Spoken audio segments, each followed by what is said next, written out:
안녕하세요. 저는 분식 장사를 하며 딸아이 하나를 기르고 있는 40대 여성입니다.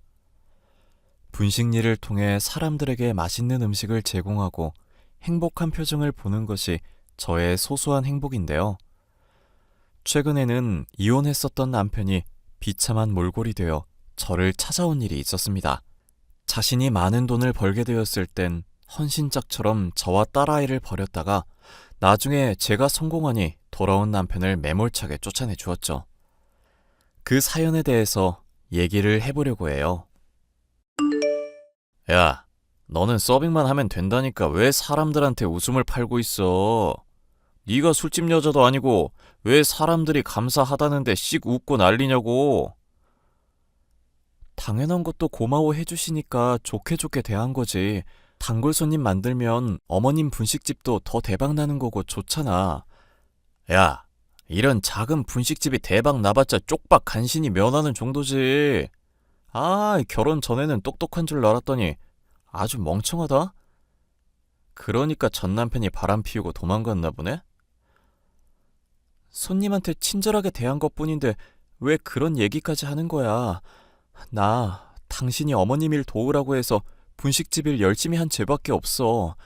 어머님도 친절하게 일 잘한다고 좋아하시는데 왜 당신만 유난인데? 뭐? 유난? 너 말 다 했냐? 이게 보자 보자 하니까 서방님한테 자꾸 대드네. 내가 임신했다고 좋게 대해주니까 만만해 보이지? 요즘 매질을 안 했더니 아주 나를 우습게 하네? 임신했다고 당신이 언제 좋게 대해줬어? 지금도 집에 가면 청소며 요리며 집안일 내가 다 하고 있구만. 당신은 집에서 리모컨 만지면서 물 먹는 것도 자기 손으로 안 하는 사람이잖아. 야, 남자가 가오가 있지. 그렇게 사소한 일을 할 수 있겠냐? 잔말 말고 앞으로 너 분식집에서 서빙할 때 사람들한테 괜히 눈웃음 치지 마. 친절 핑계로 바람 대놓고 피는 꼴 보이면 죽을 줄 알아. 알겠어? 결혼 전에만 해도 다정다감한 데다 아버지가 돌아가신 것까지 저와 공통점이 많다고 생각했었던 남편이었습니다. 그런데 막상 결혼을 하고 보니 저와는 다른 점이 너무 많고 무엇보다 가부장 끝판왕이라고 할 정도로 남존여비 사상이 심한 사람이었습니다. 결혼을 하기 전에는 간이며 쓸개며 다 빼줄 것처럼 잘 대해주다가 이렇게 돌변을 해버리니 저로서는 사기 결혼을 당한 기분이었죠. 하지만 임신을 한 마당이기도 하고 언젠가는 변화할 것이라고 생각을 하면서 하루하루를 버티고 있었는데요. 시어머니는 다행스럽게도 제게 친절하고 잘해주시는 분이었죠. 너 오늘 보니까 방에서 큰 소리 나던데 무슨 큰 싸움 난 거 아니니? 아유, 나는 주영이 지 아빠처럼 이렇게 폭력적인 모습 보일 때마다 심장이 콩닥거린다. 별일 아니니까 너무 걱정 안 하셔도 돼요, 어머님. 그이가 성격이 좀 급하고 화를 잘 내서 그렇지 기본적으로는 다정한 사람이잖아요. 내가 너한테 정말 몹쓸 짓을 하는 게 아닌가 생각이 들 때가 많다. 주영이가 하늘 날아간 주영 아비한테 잘못 배운 게 한둘이 아니거든. 그래도 그런 아들이랑 결혼해주고 내 일까지 도와줘서 너무 고맙다. 저야 어머님이 잘 도와주시고 이렇게 표현해 주시니까 감사할 따름이죠. 그런데 남편이 정말로 걱정이에요. 회사 그만두고 나서 사업할 거라고 하더니 막상 일을 알아보는지도 모르겠고 괜히 어떻게 되어가냐 물으면 역정만 내서 눈치만 보고 있거든요. 퇴사한 이유에 대해서 혹시 너 들은 얘기 있니? 내가 물어볼 때는 퇴사한 게 사업하고 싶어서만은 아니라고 그러던데. 나한테 그래도 솔직하게 네가 말을 해주면 좋겠구나. 우리가 안 지도 벌써 1년이 넘어가는데. 어, 그이한테는 비밀로 해주셔야 해요. 아셨죠? 제가 말했다는 거 알면 완전 난리 피울 거라서요. 내가 너한테 해댈 일 언제 한 적 있냐? 절대로 말하지 않을 테니까 나한테만 살짝 귀띔해 보거라. 직장에서 상사가 서류 집어던지면서 일을 왜 이따위로 하냐고 화를 냈다나 봐요. 자세한 건 저도 못 들었는데 동료들도 그이가 일 못한다고 따돌리기도 하고요. 그래서 그 뒤로는 무슨 도박인지 뭔지 하는 질 나쁜 사람들이랑 어울려 다니는데 미칠 노릇이에요. 걔가 가만히 있을 때는 선비 체질이기는 한데 누가 놀리거나 먼저 시비 걸면 주먹부터 나가는 성격이었다. 오히려 옛날 생각하면 성질 많이 죽은 편이지. 그럼 아직 성질 덜 죽은 모양이에요, 어머님. 상사랑 동료들이랑 뒤통수 주먹으로 치고 발길질해서 치료비 물어준 것만 이만저만이 아니거든요. 뒷일 생각 안 하고 주먹부터 올리는 사람이라 가끔 숨 막힐 때가 있어요. 애 낳고도 이렇게 폭력적인 모습 보이면 어떡해요? 아무래도 걔한테 심리 상담인가 가족 상담 같은 거라도 받아보라고 해야겠구나. 물론 네가 말한 얘기는 절대 하지 않을 테니까 걱정하지 마라. 어머님, 너무 죄송하고 감사해요. 어머님 몸도 많이 편찮으신데 제가 오히려 짐만 얹어드린 것 같아서요. 내 암 때문에 그러냐? 어차피 나는 살 만큼 살았고 너한테는 고마운 마음뿐이다. 솔직히 암 걸렸다는 얘기 들었을 때는 내가 정신이 없고 하나뿐인 아들이 좀 좋은데 장가가야 한다고 생각해서 너를 많이 핍박했잖니. 그때 생각하면 내가 아직도 너한테 면목이 없구나. 제가 남편과 결혼을 할 당시 대장암에 걸리신 시어머니는 죽음을 앞두게 되자 큰 충격을 받으셨고 그 때문인지 남편과 저의 결혼을 반대하신 적도 있었습니다. 철부지인 남편이 안정적으로 살아가기 위해서는 더 좋은 집안의 여자와 결혼해야 한다고 생각했었기 때문이라고 솔직하게 말씀을 해주셨는데요. 결혼 생활이 지속되면서 저를 계속 지켜보시더니 어느 날인가부터는 사근사근하게 말을 건네기도 하시며 친근하게 대해주시더군요. 만약 시어머니가 아니었다면 진즉에 이혼을 했다 싶은 적도 한두 번이 아닐 정도로 남편은 막 나가는 사람이었습니다. 야, 네가 뭔데 사과를 하고 난리야. 그 자식 헬스했다고 나대기만 하지 물근육이라서 붙었으면 내가 100% 이겼다고. 남들이 보면 임산부 내세워서 그 뒤에 숨은 겁쟁이 같을 거 아냐. 애도 곧 출산을 앞두고 있는 상황인데 스트레스 받으면 안 된다고 의사 선생님이 말씀하신 거 못 들었어? 대체 언제까지 손님들한테 시비 걸고 무례하게 대할 거야. 물을 갖다 달라고 하면 셀프 서비스라고 말하면 될 일인데 왜 자꾸 싸움을 하냐고. 계산하는 곳에도 적혀 있고 입구에도 빤히 반찬이랑 물은 셀프라고 적혀 있잖아. 그런데 두 눈깔 멀쩡히 달려놓고도 물 달라 반찬 달라 하는데 열이 안 받냐? 그래서 눈이 있으시면 보일 거라고 대답한 게 뭐가 잘못인데? 손님은 왕이라는 말도 있잖아. 당신 그래서 이런 분식집일 어떻게 하려고 그래? 아이, 엄마가 울며 불며 애원해서 잠깐 나도 이 일 하고 있는 거야. 팔자에 없는 배달에 손님 접대까지 내가 해야 할 이유가 없다고. 더 중요하고 돈 잘 버는 일을 내가 해야 하는데. 그래놓고 당신 내기 바둑이며 화투며 도박하고 다니는 거 내가 모를 줄 알아? 당신 핸드폰으로 자꾸 도박판 버리는 곳에 연락 오는 것 같던데 정말 정신 안 차릴래? 곧 애도 태어날 건데 언제까지 이럴 거야. 태어날 우리 애한테 부끄러운 부모 되지 않아야지. 분식집 일 하면서 하루 벌어 하루 먹고 사는 게 더 쪽팔리는 일인 거 몰라? 두고 봐. 내가 한탕 크게 해서 팔자 피고 말 거니까. 그때 가서 나한테 고맙다고 절할 날 올 거니까 그때 가서 나한테 구박받기 싫으면 지금부터 잔소리 줄여. 나한테 잘하라고. 당신한테 내가 지금보다 더 어떻게 잘할 수 있는데? 임신한 몸으로도 집에서 집안일하고 수발드는 사람은 나밖에 없겠다. 야, 뉴스인가 뭔가 보니까 임신해도 적당히는 운동해주면 좋다던데? 운동한다고 생각하고 즐겨. 외국에서는 산후조리니 뭐니 그딴 걸로 괜히 시간이랑 돈 날리는 일도 없다더라. 산후조리원 어쩌고 하면서 꼴값 떨지 말고 하루 쉰 다음에 곧장 일 투입해. 알겠어? 그런 건 또 외국 거 어찌나 잘 따라가는지. 당신은 본인한테 유리한 것만 선택적으로 받아들이는구나. 그게 무슨 말이야? 내가 선택적으로만 받아들인다니. 나처럼 사람들 배려하고 양보해주면서 불리하게 사는 사람이 어디 있다고. 내가 하도 손해를 보고 살아서 내 지인들이 나보고 바보라고 그래. 당신한테 바보라고 하면 정말 바보 같아서 바보라고 하는 거 아닐까? 솔직히 당신이 나한테 양보하고 배려하는 게 뭐가 있는데, 똑같이 일하는 것도 아니고 어머님 분식집일 내가 훨씬 더 열심히 돕고 있잖아.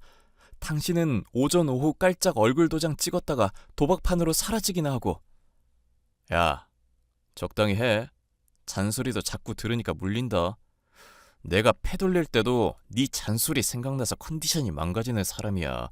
귀에 맴돌 지경이니 적당히 하라고. 어머님이 아픈 몸 이끌고도 분식집을 하시잖아. 당신도 생각이라는 게 있으면 그걸 보고 뭔가 나서야 할 거 아냐. 어머님 대신해서 떡볶이 만들고 튀김하는 법을 배우기라도 하든지. 언제까지 어머님한테 짐 죄다 지우고 살 생각인데? 적당히 하라고 했다. 나 진짜 열받으면 횟가닥 돌아버리는 거 알 텐데. 이것 봐. 당신 은근히 강약약강인 거 진즉부터 알고 있었어. 문신하고 세 보이는 사람들한테는 당신이 친절하게 대하고 막 웃기도 하고 그러더라. 야, 진짜 미쳤냐? 남자 자존심을 이게 마구 긁어대네. 야, 나 분노 조절 장애 있는 사람이야. 선택적으로 아니고 사람 안 가리고 마음에 안 들면 대가리부터 깨버린다고. 내가 진짜 작정하고 성질 부여줘? 알겠어. 믿으니까 그만해. 당신 정말로 그럴까봐 겁난다. 아니, 말은 그렇게 해도 못 믿는 눈치인데? 내가 적당한 놈 하나 골라서 조만간 대가리 박살 내줄 테니까 그렇게 알아, 응? 남편이 손님을 패겠다는 선인을 저는 홧김에 내뱉은 말이라 생각해 대수롭지 않게 여겼습니다. 사실 미리 알았다고 하더라도 남편을 말릴 수는 없을 일이었지만 남편은 제게 선언한 대로 기어코 사고를 치고 말았죠. 가족과 방문한 손님이 물을 달라고 했는데 뒤통수를 때리면서 손발 멀쩡히 달려있는데 네가 알아서 처먹으라면서 고래고래 소리를 지르더군요. 그런데 하필이면 공격한 사람이 경찰이었던지라 남편은 빼도 박도 못하고 구치소에 감금되는 신세가 되고 말았습니다. 차라리 잘 됐다. 사람을 팼으면 죗값을 치러야지. 사과야 당연히 해야겠지만 주영이 어떻게든 빼보겠답시고 합의 본다느니 그러지 말거라. 그렇게 하면 그이가 많이 서운해야 할 텐데 괜찮을까요? 어차피 구치소에 있으니 상황에 대해서 뭐 듣고 있는 거라도 있겠니? 신경 쓰지 말고 너는 한번 방문이나 다녀오너라. 나도 따로 조만간 한번 방문해서 호되게 좀 혼을 내줄 거니까. 맘 같아서는 얼굴도 안 보고 싶은데 주영이 이 자식이 제 아비 닮아서 성격이 더럽잖니. 안 오면 그거 두고두고 씹어대면서 나중에 온갖 원망으로 이어질 애다. 어머님, 그이 때문에 너무 힘들어 죽겠어요. 그래, 솔직한 심정으로는 너 차라리 훌훌 어디 떠나가라고 하고 싶구나. 아픈 시모일 도우랴 한심한 남편 때문에 맘고생하랴 네가 너무 힘들겠다 싶어 면목이 없다.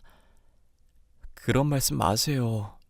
저는 어머님이 없었으면 진즉에 이 집 탈출했을 거예요. 빈말이라도 그렇게 말해주니 기분은 좋구나.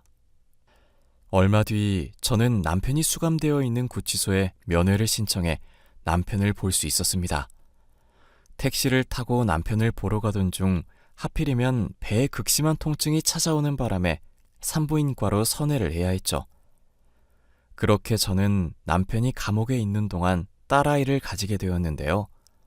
몸을 어느 정도 회복한 저는 어머님께 딸아이를 맡겨두고 다시 예약을 통해 방문했는데 남편은 사람이 많이 달라져 있더군요. 여보, 나 진심으로 반성하고 있고 내가 얼마나 못된 인간인지 깨달았어.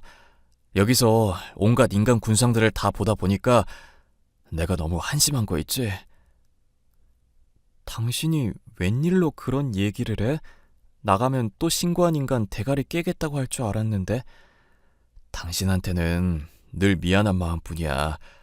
나가면 내가 정말로 잘할 테니까 믿고 기다려주라. 그렇게 긴 시간 걸리지는 않을 거야. 나 정말 달라질게. 내가 그 말을 믿을 거라고 생각해? 이때까지 잘못 저질러 놓고 나중에 미안하다고 말한 적이 한두 번이야? 엄마 곧 돌아가시잖아.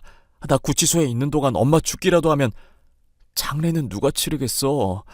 몸 점점 쇠약해 가시는데 엄마 죽어버리면 아무도 못 보는 곳에서 쓸쓸하게 하늘 가는 거잖아. 내가 무릎이라도 꿇고 빌까? 어떻게 하면 믿어줄 건데? 우리 아빠 교통사고로 당한 이후에 멀쩡하셨다가 다음날 바로 뇌출혈로 돌아가신 거 내가 말했지?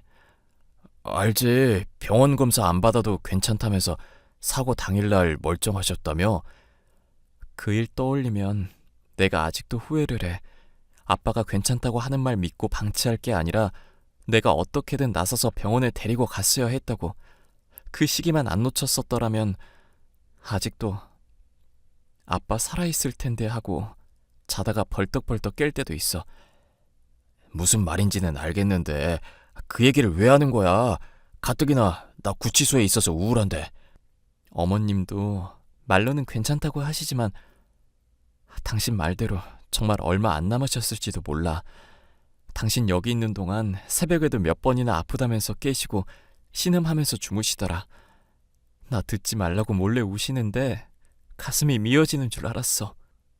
에이, 이놈의 지긋지긋한 집구석. 이렇게 멀쩡한 사람이 하나도 없냐. 내가 빨리 성공을 하든지 해야 하는데. 당신이 여기 있는 동안 변했다고 말하니까 나도 믿어보고 싶어. 나를 위해서가 아니고 당신을 위해서라도 제발 변화해줘. 부탁할게, 응? 사나이가 한 입으로 두 말 하겠어? 내가 나가면 분식일도 열심히 하고 당신한테도 잘하는 남편 될게. 그리고 우리 애한테도 부끄럽지 않은 아빠 되어야지. 당장이라도 이 집안을 버리고 딸과 함께 훌훌 떠날 생각으로 구치소에 갔었던 저였지만 아픈 시어머니를 들먹이는 남편 때문에 마음이 흔들리더군요. 남편이 구치소에서 돌아왔을 때 변하지 않을 것이 뻔하다는 생각이 들었던 저는 남편에 대해서는 아예 포기해버리고 시어머니의 아픈 몸이라도 돌봐드리고 임종까지 지켜보기라도 해야겠다는 각오를 품었습니다. 나는 네가 그대로 떠날 줄 알았는데 또 돌아왔구나. 이 집구석 떠나고 그냥 네 살 길 찾으면 훨씬 더 행복할 수 있을 텐데. 구치소 가니까 남편도 변하겠다고 약속하더라고요. 우리 딸 아빠 없는 자식 만들어줄 수는 없으니까 믿어봐야죠. 주영이 아비 하는 짓을 어쩜 그렇게 빼다 박아서 이렇게 골치만 썩이는지 모르겠다. 나는 네가 살 방법을 모색해야 한다고 생각하는데 향후에는 어떻게 할지 생각해 봤니? 지금처럼 열심히 살면 적어도 아이랑 저 굶어 죽게 하겠어요? 그러지 말고 나한테서 떡볶이며 튀김 만드는 법 배워보는 건 어떠냐? 내가 암 걸리고 나서 약을 먹다 보니 미각이 둔해져서 오히려 네가 훨씬 더 낫다 싶을 때가 있더구나.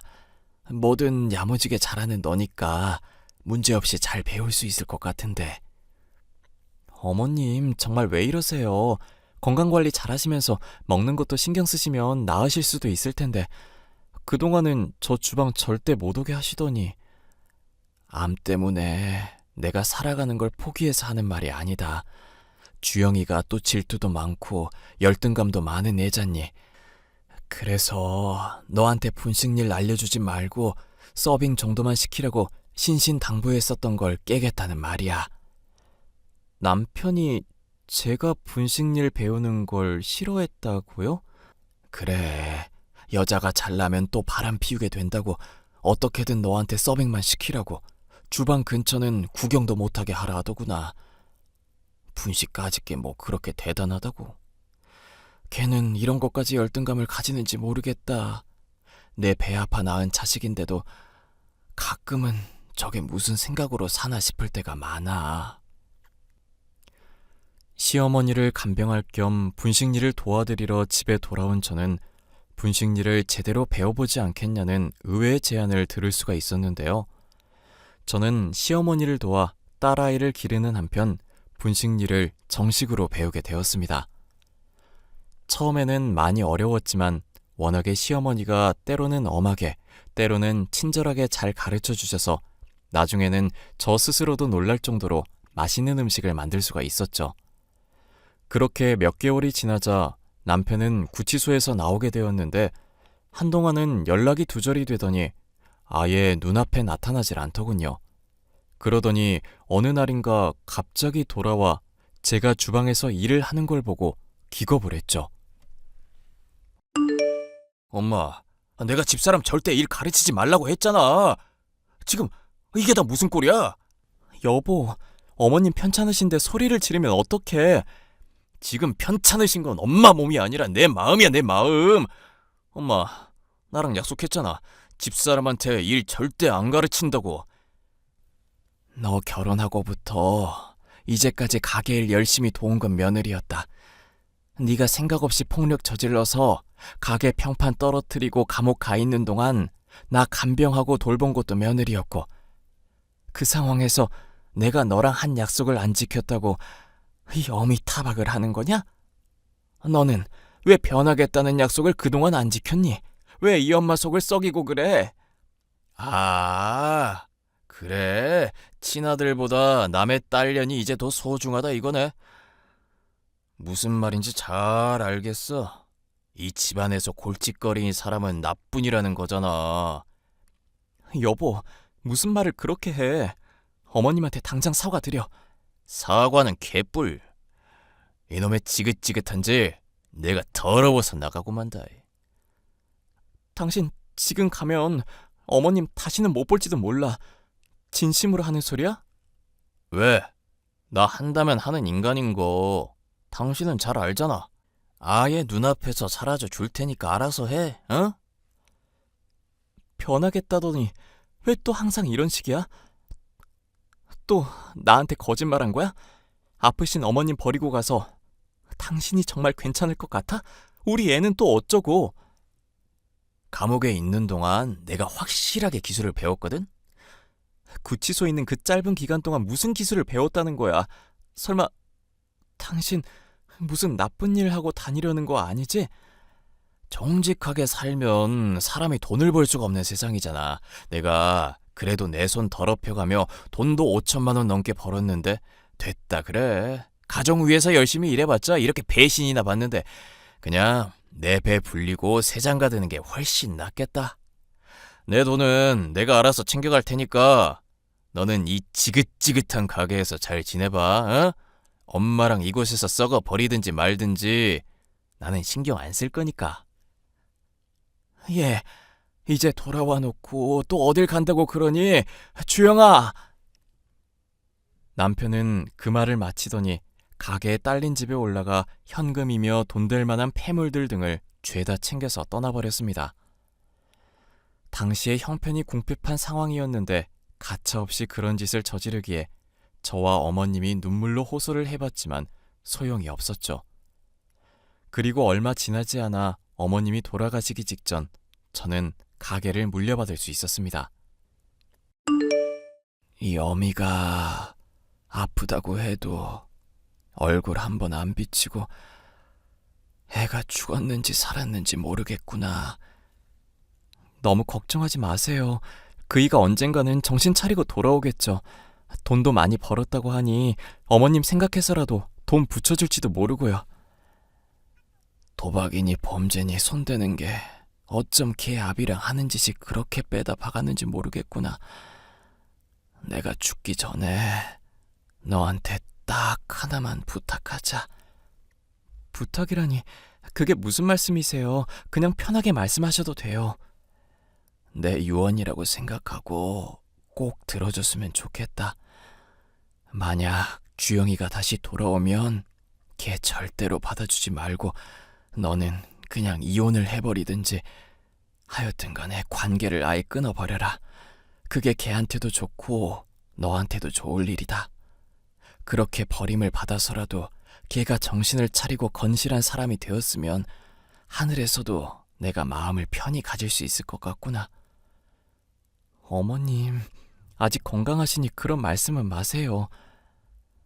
내 부탁이니 꼭 들어주렴. 가능하겠니? 가게는 네가 그동안 맡아주고 있으렴. 그렇게 할 테니까 걱정하지 마세요. 시어머니는 제게 가게 운영을 맡기고서 눈을 감으셨고 남편은 그 뒤로 몇 년이 지나도록 나타나질 않았습니다. 그동안 저는 가게를 열심히 운영하며 어머님께 배운 메뉴들을 개량하기도 하는 등 부단히도 노력을 했습니다. 아이를 돌보는 것이 힘들긴 했지만 친정엄마가 도움을 준 데다가 어머님의 간병에 남편의 수발이 없으니 가게 일에 힘을 쏟을 수가 있었죠. 덕분에 저의 분식집은 지역에 소문이 날 정도로 맛집이 되어 많은 손님들이 줄을 서서 먹는 곳이 될 수 있었습니다. 그렇게 더욱 시간이 흘러 아기이던 딸아이가 5살이 될 때쯤 남편이 허름한 차림새로 어슬렁거리며 저의 앞에 나타나더군요. 어디서 뭘 하면서 지냈는지 꾀지지한 차림인 것도 모자라 자세히 보니 손가락도 하나 잘려 있었습니다. 여보, 우리 가게 대박 났다며? 내가 소문으로 다 들었지. 우리 기특한 여보가 성공할 줄 나는 알고 있었어. 야, 우리 딸도 오랜만에 볼 생각하니까 너무 좋네. 당신 어디 있다가 이제야 나타난 거야? 어머님 장례식 때도 보이질 않더니. 비즈니스를 좀 하다가 왔었는데 그게 좀 꼬여버렸어. 그래도 비즈니스한 경험이 어디 간 건 아니니까 당신은 이제 나만 믿으면 된다 이 말씀이야. 앞으로 우리 더 훨훨 날아갈 일만 남았으니까 이 남편만 믿어. 알겠지? 야야 거릴 때는 언제고 내가 성공하니까 뒤늦게 나타나서 헛소리를 하고 있어? 아이, 왜 또 사람 민망하게 이래. 밖에 보니까 사람들 많이 줄 서서 기다리고 있던데 직원도 더 뽑고 기왕 하는 김에 분점도 내버리자. 어? 그건 내가 관리하면 수입도 2배 될 거니까 우리 딸도 더 좋은 환경에서 살 수 있을 거야. 야, 우리 가게가 이렇게 번창하니까 꿈만 같다. 어? 우리 가게는 개뿔. 미친놈아, 우리 이혼한 지 2년이 넘었어. 뭐? 그게 무슨 개소리야. 남편한테 미친놈이라고 하는 거야? 그렇다 쳐. 그런데 우리가 이혼한 지 2년이나 됐다니? 너 약 먹었냐? 내가 이혼 서류에 도장도 안 찍었고 들은 얘기도 없는데 어떻게 우리가 이혼이 되냐고? 변호사분이 몇 년 동안 멋대로 실종되면 법적으로도 충분히 이혼이 가능하다고 그러시더라. 게다가 당신처럼 폭력 휘두르고 나나 딸이며 부양도 포기하고 도망간 사람이라면 더더욱 이혼 사유로는 충분한 거 아닐까? 야, 내가 이렇게 넘어갈 것 같아? 그래, 너랑 나랑 남이라고 치자 썩으려나. 근데 이거 우리 엄마가 평생 동안 운영해오던 가게인 건 알고 있지? 당연히 아들인 내 소유가 맞는데 왜 남인 네가 차지하고 있어? 소송을 하든지 말든지 당신 멋대로 해봐. 그래봤자 당신한테 유리할 거 하나도 없으니까. 그래, 소송 좋지. 1달 내로 네가 나한테 무릎 꿇고 빈다는 거에 내가 전 재산 건다. 걸 재산이나 있으시고 허름한 차림새며 손가락 잘린 거며 보니까 어디서 도박하다가 아주 제대로 털렸나 본데? 야, 내가 진짜 이 가게 깽판을 쳐봐? 내가 이 가게 주인이라고? 남편, 아니 이혼한 이후 저의 전남편이 된 작자는 가게에서 소란을 피우며 깽판을 치다가 결국 손님이 신고한 경찰에 의해 끌려가고 말았습니다. 그 과정에서 자세히 보니 다리가 불편한지 절뚝거리기까지 하고 있더라고요. 구치소에서 나온 남편은 제게 소송을 통해 빼앗긴 가게를 되찾으려고 했었지만 양육의 의무도 저버리고 시어머니의 장례식도 나타나지 않은 개차반을 편들어줄 법이 아니었죠. 모든 것을 빼앗긴 전 남편은 제게 동정에 호소하며 1,000만 원만 달라고 요청을 했지만 시어머니의 유언이 있었기에 저는 그마저도 단칼에 잘라냈습니다. 저는 전 남편이 그간 행해왔던 폭력에 실제로 난리를 부렸던 전적 등을 사유삼아 현재는 접근금지 신청을 해둔 상황입니다. 시어머니의 유언이 아니더라도 저와 딸아이의 미래를 위해서라도 절대 전 남편을 받아주거나 용서하지 않을 생각입니다. 사연 끝까지 들어주셔서 감사합니다.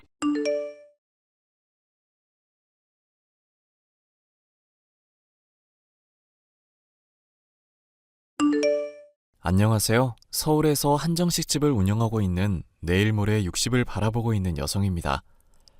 원래는 전주에서 식당을 운영했지만 남편이 서울로 발령받는 바람에 서울로 이사 오면서 식당도 새로 오픈했답니다. 서울에 온 지도 벌써 30년이 다 돼가는데요. 그동안 참 많은 일들이 있었습니다.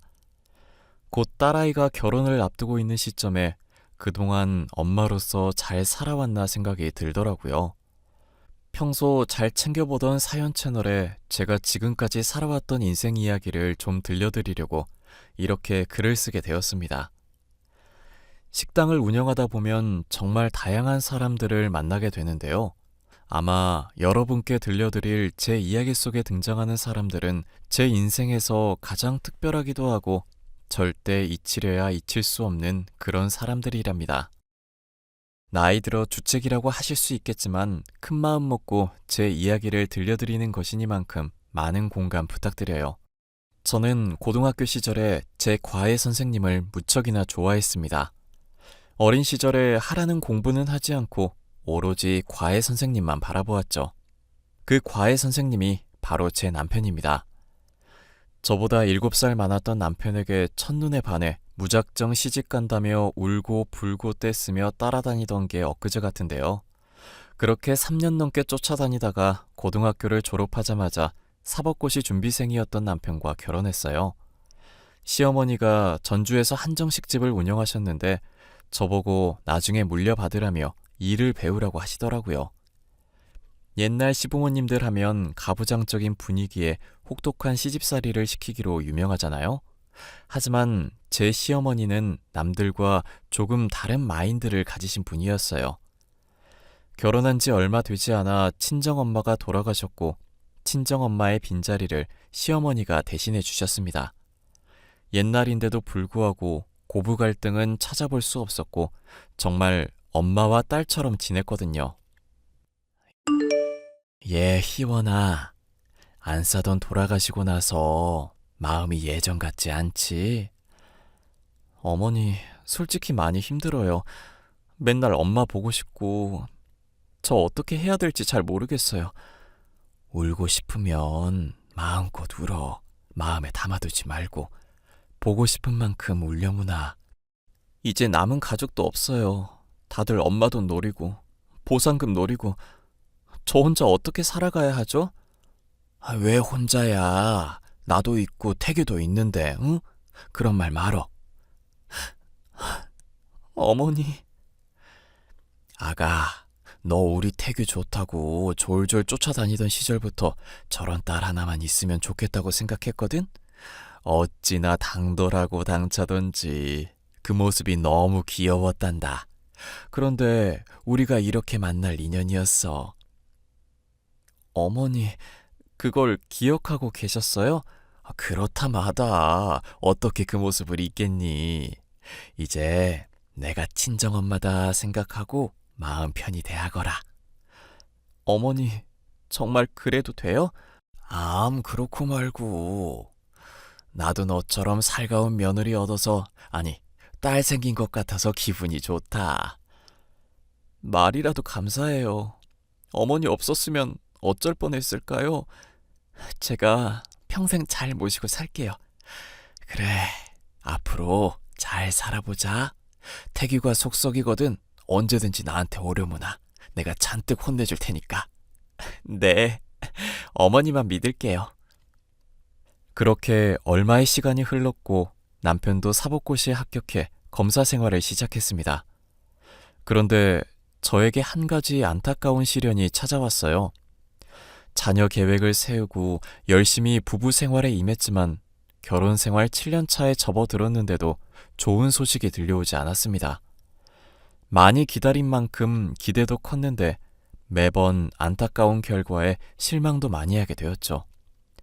그 당시 시험관 시술이나 인공수정이란 게 흔한 것도 아니어서 자연 임신으로는 상당한 제약이 따랐습니다. 결국 한동안 고생하다가 대학병원에서 정밀 검사를 받기로 했어요. 검사 결과는 정말 충격적이었습니다.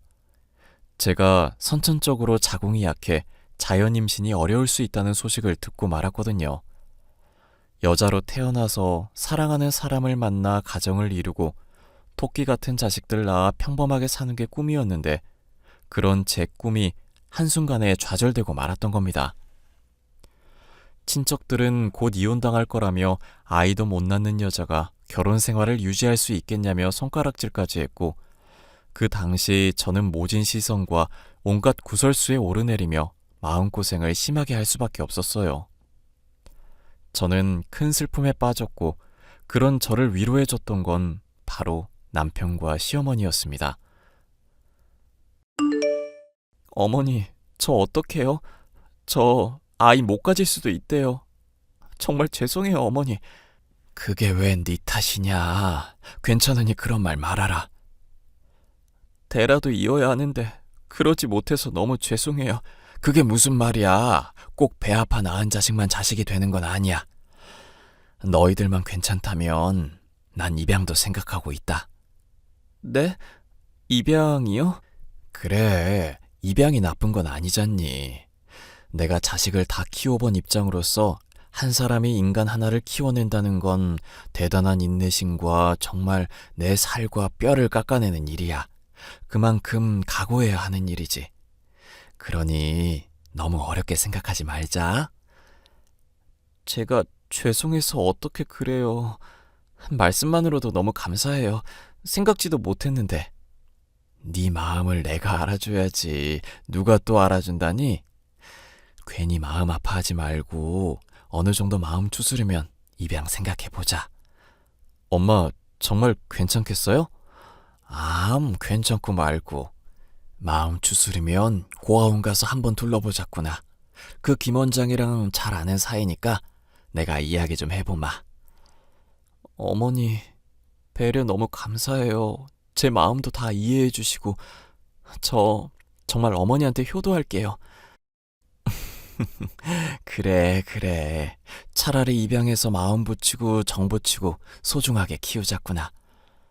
엄마, 내가 다 고마워요. 나도 생각하지 못한 걸. 이 은혜 살면서 잊지 않을게요. 엄마가 저한테 해주신 것처럼 저도 아이한테 최선을 다할게요. 그렇게 얼마 뒤 저는 시어머니와 남편과 함께 희망보육원이라는 곳에 가게 되었죠. 정말 눈도 못 뜬 갓난아이부터 초등학생, 중학생까지 저마다 사연을 갖고 사는 아이들이 많았습니다. 아이들과 놀아주기도 하며 한참을 둘러보는데 유독 눈에 띄는 아이가 있더라고요. 4살 된 여자아이였는데 말도 잘하고 유독 저와 남편을 잘 따르는 모습을 보였습니다.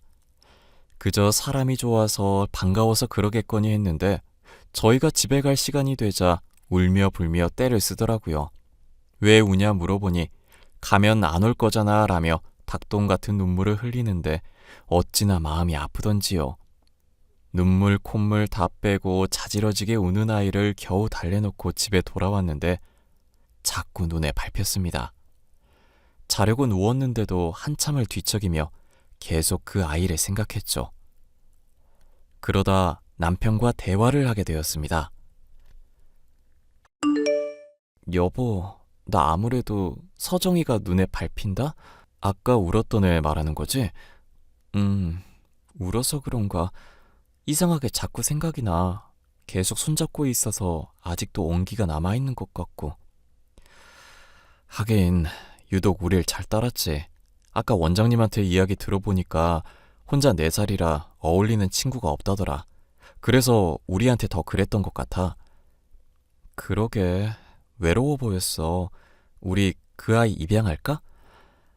사실 나도 그렇게 생각했는데 당신이 좋다면 나도 좋아. 더군다나 그 아이라면 더더욱. 근데 당신 정말 괜찮아? 갑자기 왜 울어? 어디 아파? 아니, 미안해서 그러지. 내가 몸이 좋질 않아서 당신한테 실망만 시키는 거 아닌가 하고. 또 그러네. 괜찮다니까. 당신이 좋으면 나도 좋아. 가슴으로 낳았지만 누구보다 소중하게 키울 거야. 이미 내 자식이나 다름없지. 이렇게 자꾸 생각나고 눈에 밟히는 거 보면 우리랑 만날 인연이었던 거야. 그러니까 당신도 너무 미안해하지 마. 우리가 열심히 키우면 되는 거야. 정말? 그렇게 말해줘서 고마워. 내가 살면서 다 갚을게. 뭐라 말로 표현해야 할지 모르겠다. 정말 고마워. 결국 날이 밝자마자 고아원으로 다시 가서 그 여자아이를 입양하는 절차를 밟았습니다. 김서정이라는 이름을 갖고 있었는데 남편의 성을 따 박서정으로 개명도 하고 함께 살게 되었죠. 만날 인연은 따로 있다고 하듯이 처음부터 제 아이인 양 살갑고 친근했고 익숙했어요. 어느 화목한 집안 못지않게 처음부터 그래왔듯이 부러울 정도로 행복한 시간을 보내게 되었습니다. 그렇게 20년의 세월이 흘렀고 저는 시어머니에게 식당을 물려받아 본격적으로 운영하게 되었죠. 물론 시어머니도 함께 일했으나 나이가 드셔서 종종 허드렛 일을 도와주시는 정도였죠. 딸은 대학 졸업을 앞두고 있었고 온 가족이 각자의 위치에서 바쁜 삶을 보내고 있던 시기였습니다.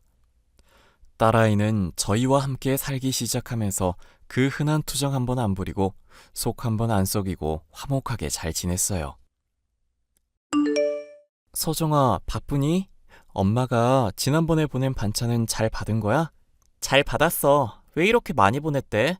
우리 냉장고 작은 거 알잖아. 친구들이랑 나눠 먹으라고. 잘 먹어야 공부도 잘하는 거야.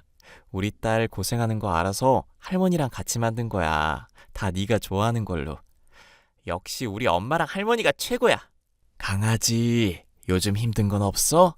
할머니, 저 워낙 튼튼하고 깡다고 있는 거 알잖아요. 그래, 그건 알지. 그래도 힘든 게 있으면 바로바로 말해. 그래야 속 안 썩지. 사실 할머니, 나 사법시험 준비하고 있어요. 내년에 3학년 되면 졸업 준비도 미리 해야 하니까 공부 같이 해버리게요. 어? 너 너무 힘들지 않겠니? 논문도 써야 하고 졸업 준비하는 것도 힘든데 사법고시 하면 너 정말 잠도 못 잘 텐데. 아이고, 그렇게 힘든 거 아서라 아서. 서정아, 안 하면 안 되겠니? 그러게 말이다. 너무 무리하는 거 아닌가 싶다. 할머니도 걱정하시고. 사법고시가 만만한 시험은 아니다. 아무리 날고 기어도 떨어지는 게 사법고시야. 너 단단히 각오해야 한다. 할머니, 엄마 아빠 걱정 마요. 나 아빠 닮아서 똑똑하니까. 미리 준비해서 한 번에 합격할게요. 쉬엄쉬엄 공부해. 몸 상하면 걱정할 사람들 많다.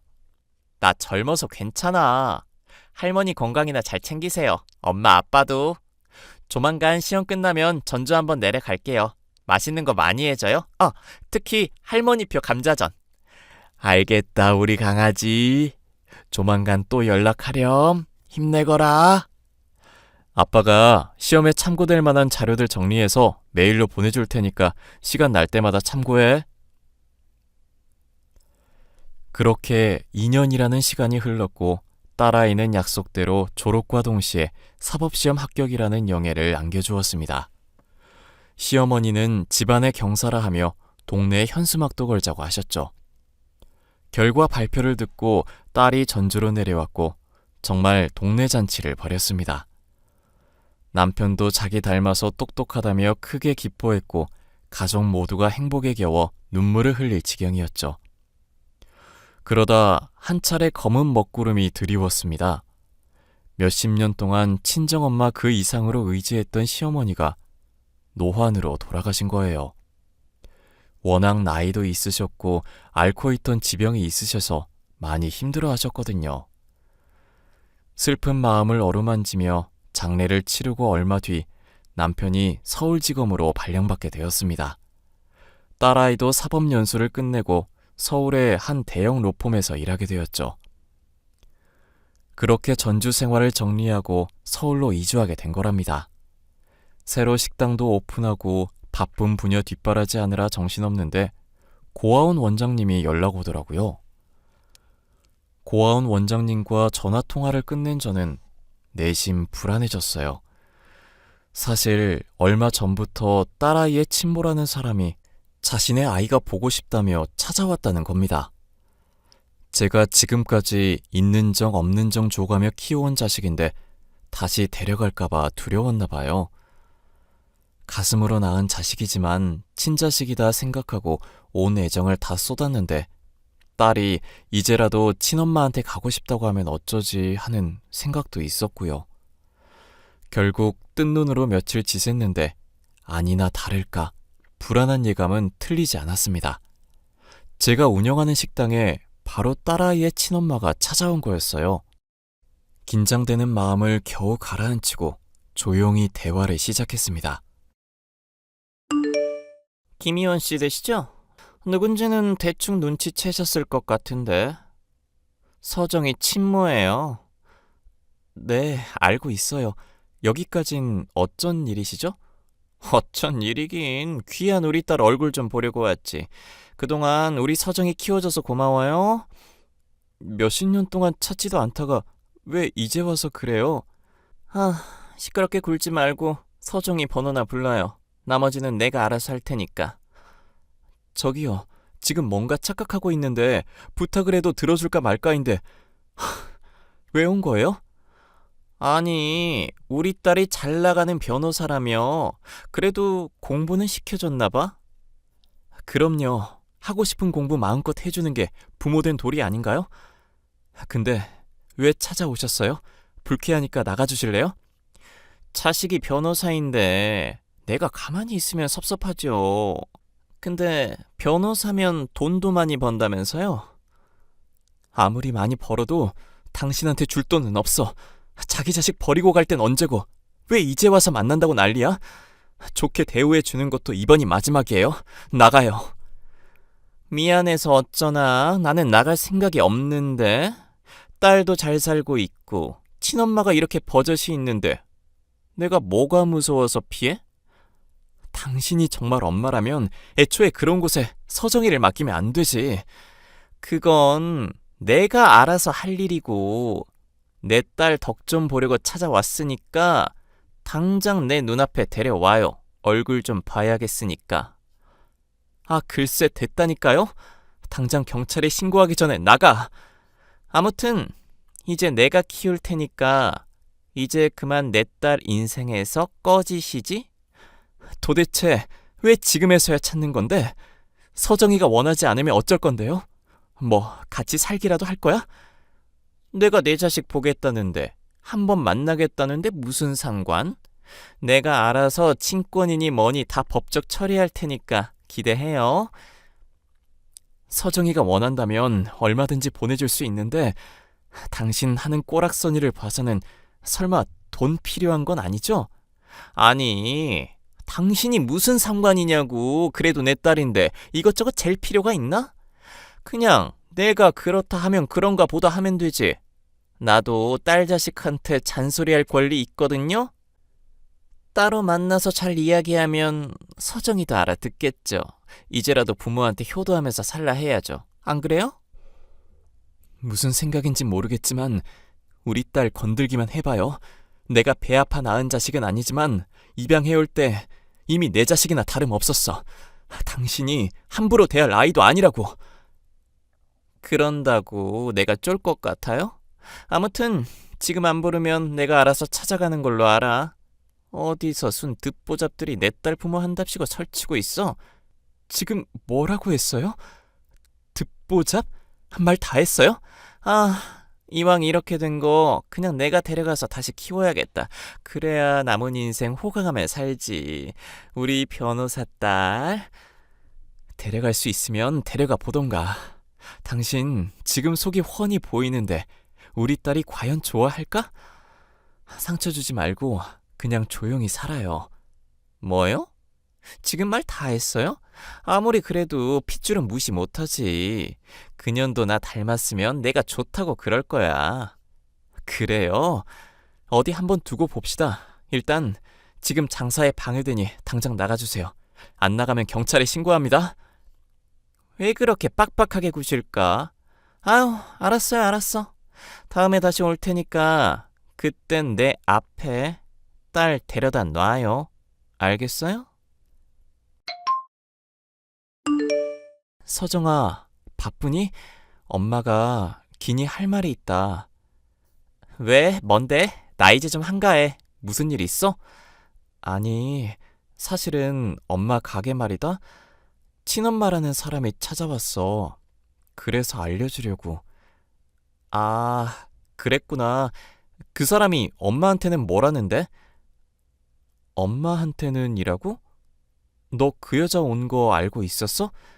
엄마, 나 치밀한 거 모르지? 사실 대학 입학하고 나서 궁금하긴 하더라고. 그래서 이리저리 수소문했는데 상종 못할 사람들이더라. 조금이라도 혹시나 하는 마음이 있었는데 난 이미 그때 마음 접었어. 미리 말 못해서 미안해. 그랬구나. 진작에 말을 하지 그랬어. 근데 왜 그런 생각을 한 건데? 나 고아원에 버린 것도 자기 고생하니까 걸림돌이라서 그런 거야. 그때도 도박하고 술집에서 술 마시고 부모로서는 영 아니더라고. 저런 사람이 내 부모라는 게 부끄러웠어. 아, 그나저나 무슨 말을 하려고 했어? 친엄마 찾아와서 너 데려가겠다더라? 그래서 내가 무슨 염치로 그러냐고 쏴붙였더니 핏줄 운운하더라고. 웃기지 말라 그래. 한 번 더 찾아오면 그땐 바로 경찰에 신고해버려. 내가 친부모 찾았던 것도 공부하느라 힘들었을 때 잠시 방황했다 칠 테니까. 다시는 만나기 싫거든. 엄마도 네 마음 100번 1000번 이해해. 그런데 내가 뭘 어떻게 할 수 있는 게 없잖니. 사실 불안하기도 하고. 뭐가 불안해? 내가 친엄마 따라갈까봐? 엄마는 날 그렇게 못 믿어. 아니, 널 못 믿는다는 게 아니라 몇십 년 동안 찾아오지도 않던 사람이 대뜸 찾아와서는 너 데려가겠다고 하니까. 아무튼 나중에 다시 오면 너 말대로 경찰에 신고할게. 어차피 법적 문제 될 것도 없고 입양된 지 오래고. 아니다, 다음에 찾아오면 나한테 바로 연락해. 알겠어. 바쁜데 시간 뺏어서 미안해. 이따 저녁에 보자 엄마. 오늘 일찍 들어갈게.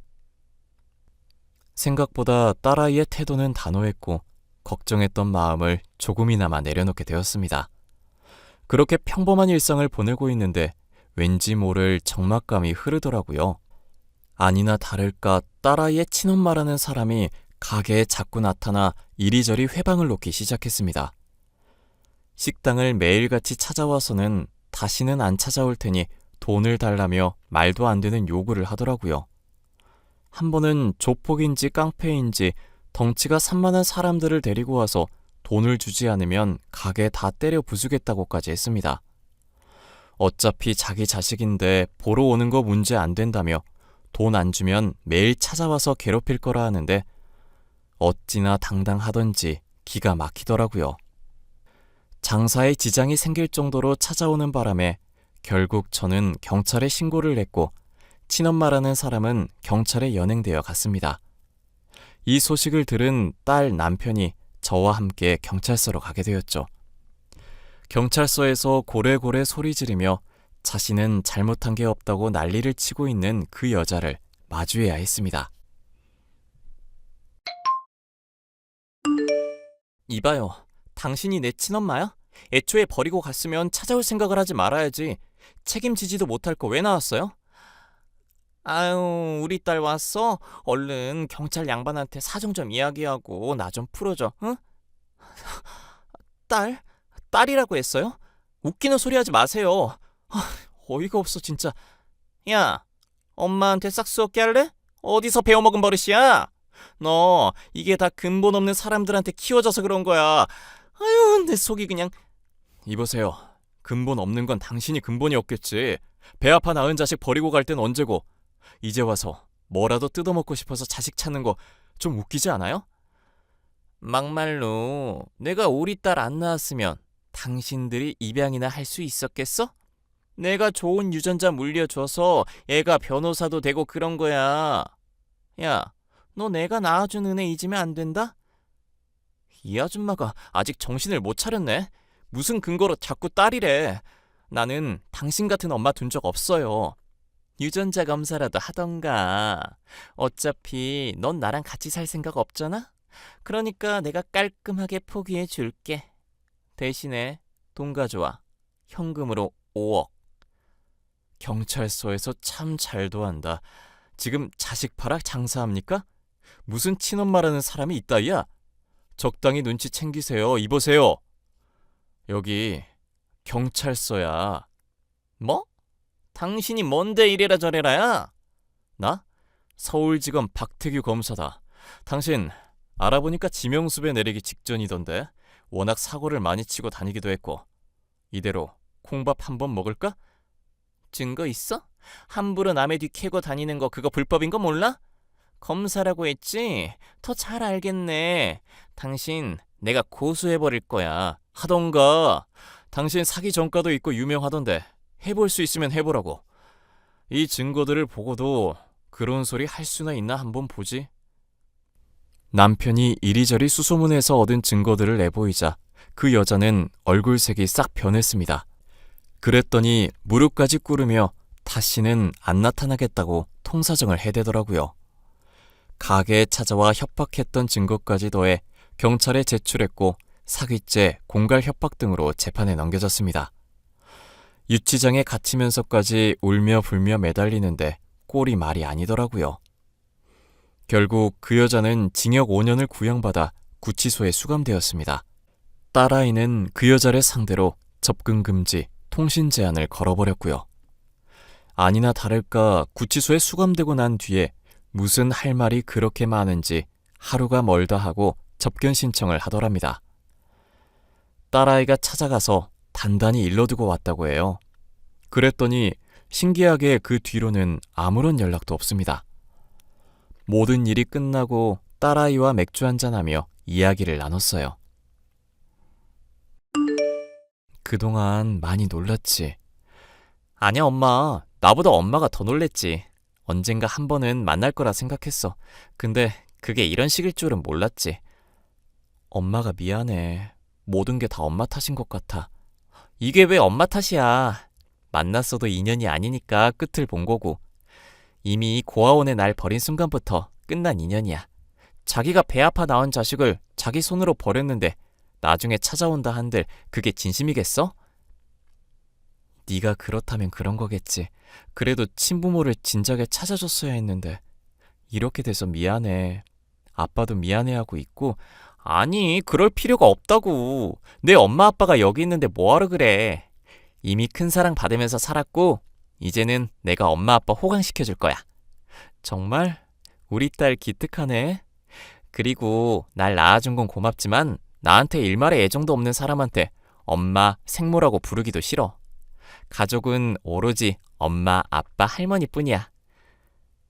내가 너한테 배운다. 엄마한테 와줘서 고마워.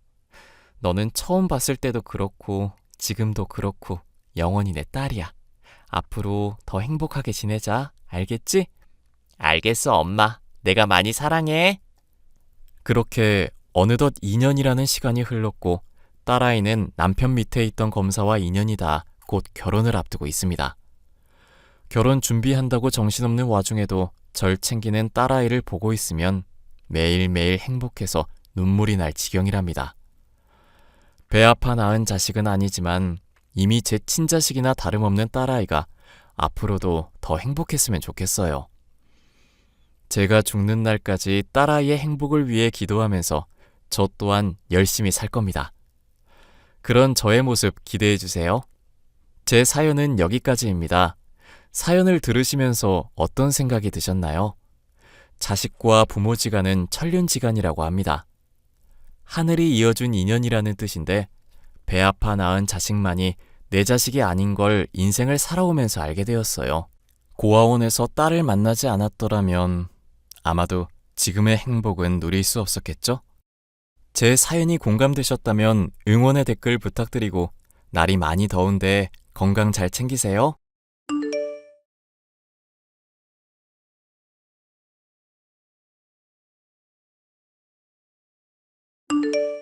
안녕하세요.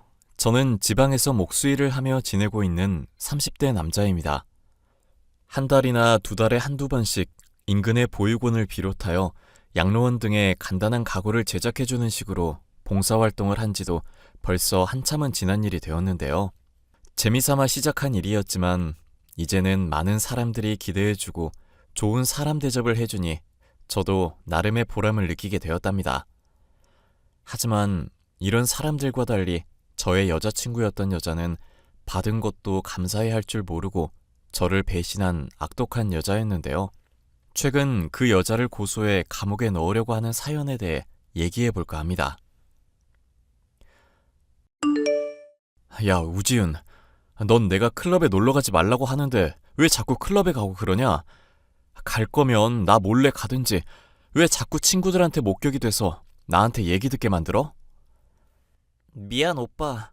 난 오빠가 나한테 질투해줬으면 좋겠어서 그랬나 봐. 그걸 핑계라고 되냐? 너 법무사 공부한다고 해놓고 스트레스 받는다고 클럽 가는 게 하루 이틀이니? 대체 언제까지 공부는 안 하고 놀러 다니기만 할 건데? 나 한다면 하는 년인 거 오빠도 잘 알고 있잖아. 법무사 공부 때문에 머리가 너무 아파서 잠깐 쉬려는 거니까 이해해주라. 나 뒷바라지 해주면서 신경 써주는 거 잘 알고 있으니까 너무 생색내지 말고. 남자가 생색내고 그러면 남성미 떨어져. 목수일 하면서 내가 얼마 버는지 말했었지. 아침부터 재료 손질하고 가공하고 톱질해서 뚝딱거려서 만들어 팔아도 뭐 얼마 남는 것도 없다고. 알지. 오빠 톱밥 마시면서 번 돈 가난한 집 딸년한테 투자하느라고 쪼달리는 거 잘 알고 있어. 나도 이렇게 가난한 집안에서 태어나고 싶지 않았다? 그건 진심인 거 알지? 그건 나도 진심이야. 뭔 당연한 소리를 하고 있어. 넌 매사에 진지하지가 않냐? 월급쟁이처럼 한 달에 200만 원에서 250만 원 정도 간신히 버는데 너한테 용돈 삼아 주는 돈이며 공부하고 강의 들이라고 주는 돈 생각하면 정말 빠듯하다. 너희 부모님은 너 안 도와주셔? 내가 법무사 공부한다고 하니까 코웃음 치시던 분들인데? 나 머리 나쁘다면서 격려도 안 해주고 시집이나 좋은데 빨리 가라고 하시는 분들인 거 여러 번 말했잖아. 아빠는 가부장 끝판왕의 완전 옛날 사람. 엄마는 그런 아빠가 멋있다고 네네 하는 사람. 우리 가족에 대해서 앞으로 더 알고 싶으면 결혼 자금 충분히 모으기나 해. 나 오빠한테 얼른 시집 가고 싶은데 지금보다는 더 성공해줘야 할 거 아냐. 법무사 공부한다고 2년 넘게 시간만 허비하고 있는 여자애 데리고 가는 건데 젊은 목공 정도면 차고 넘치는 것 같다만. 에이, 오빠도 공무원 시험 준비하다가 안 풀려서 목수일 하게 된 거라며. 또 알아? 나도 오빠 따라서 나무 자르는 일을 할지? 그리고 의외로 나 재능이 있어서 막 대박나서 SNS 같은 데에서 유명해지는 건 아닌가 몰라? 하여튼 말이라도 못하면 밉지는 않지. 분명히 내가 말했다. 앞으로는 열심히 하라고. 넵! 우리 잔소리꾼 남자친구 말 새겨듣고 열심히 하겠습니다. 앞으로 클럽에는 일주일에 한 번 이상 가지 않을게요. 가기는 가겠다는 거네. 너도 참 대단하다. 지금도 클럽에서 오빠랑 카톡하고 있잖아. 여자친구는 대학교를 졸업할 때부터 오랫동안 그저 대학교 선후배 사이로 지내던 사이였기 때문에 연인이 될 거라고는 꿈에도 생각을 하지 않았죠. 하지만 집안이 가난하다는 것부터 부모님이 보수적이라는 것 등 의외로 공통점이 많다는 것 정도는 서로 알고 있었습니다.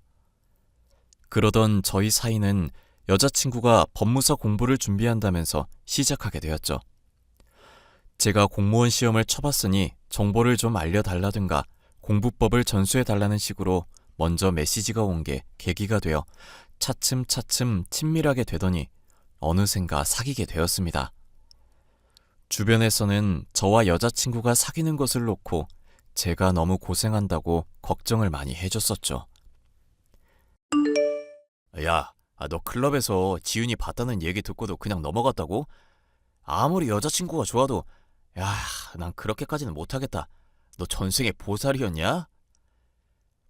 내가 보살이라서가 아니라 지가 스트레스 받는다는데 어떡해.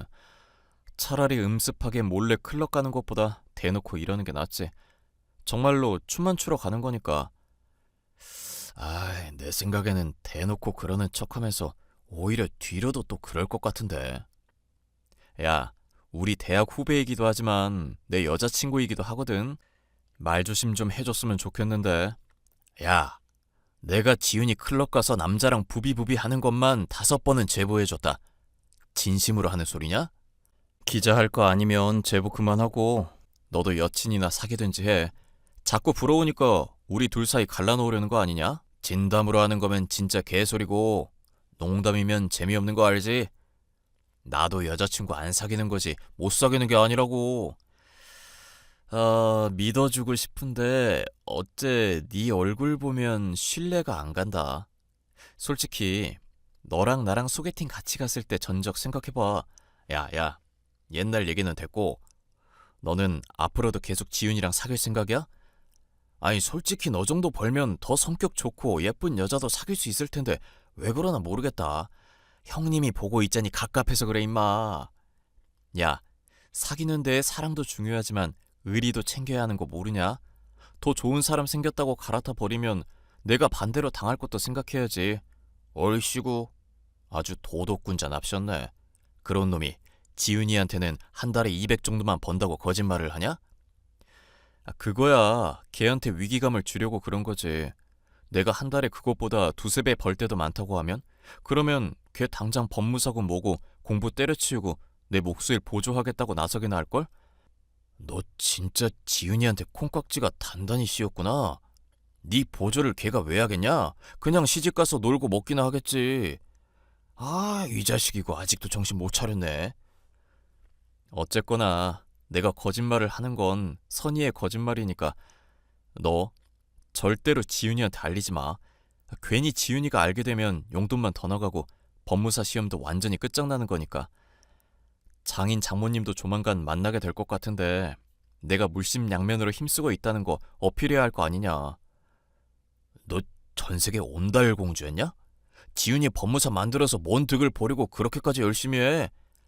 온달 공주가 아니라 평강공주겠지. 하여튼 무식한 놈. 야, 넌 무식하고 미련한 놈이잖아. 내가 더 좋은 사람 소개해준다고 늘 노래 부르는데도 튕기는 미련한 놈. 아유.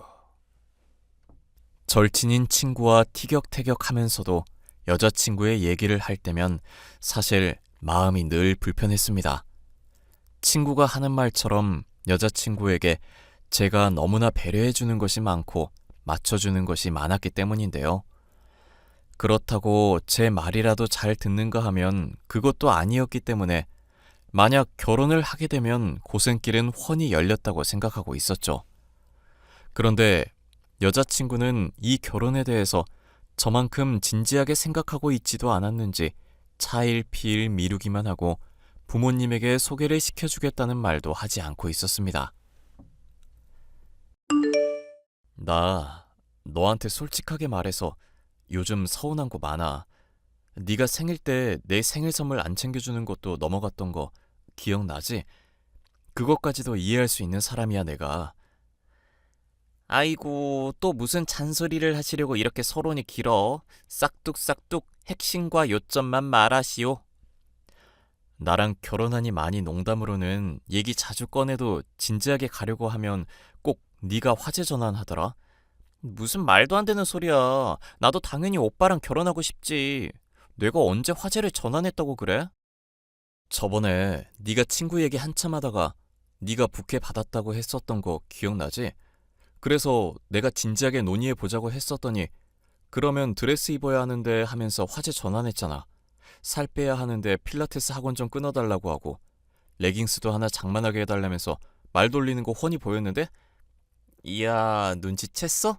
오빠 나랑 사귀면서 은근히 눈치가 좋아졌어?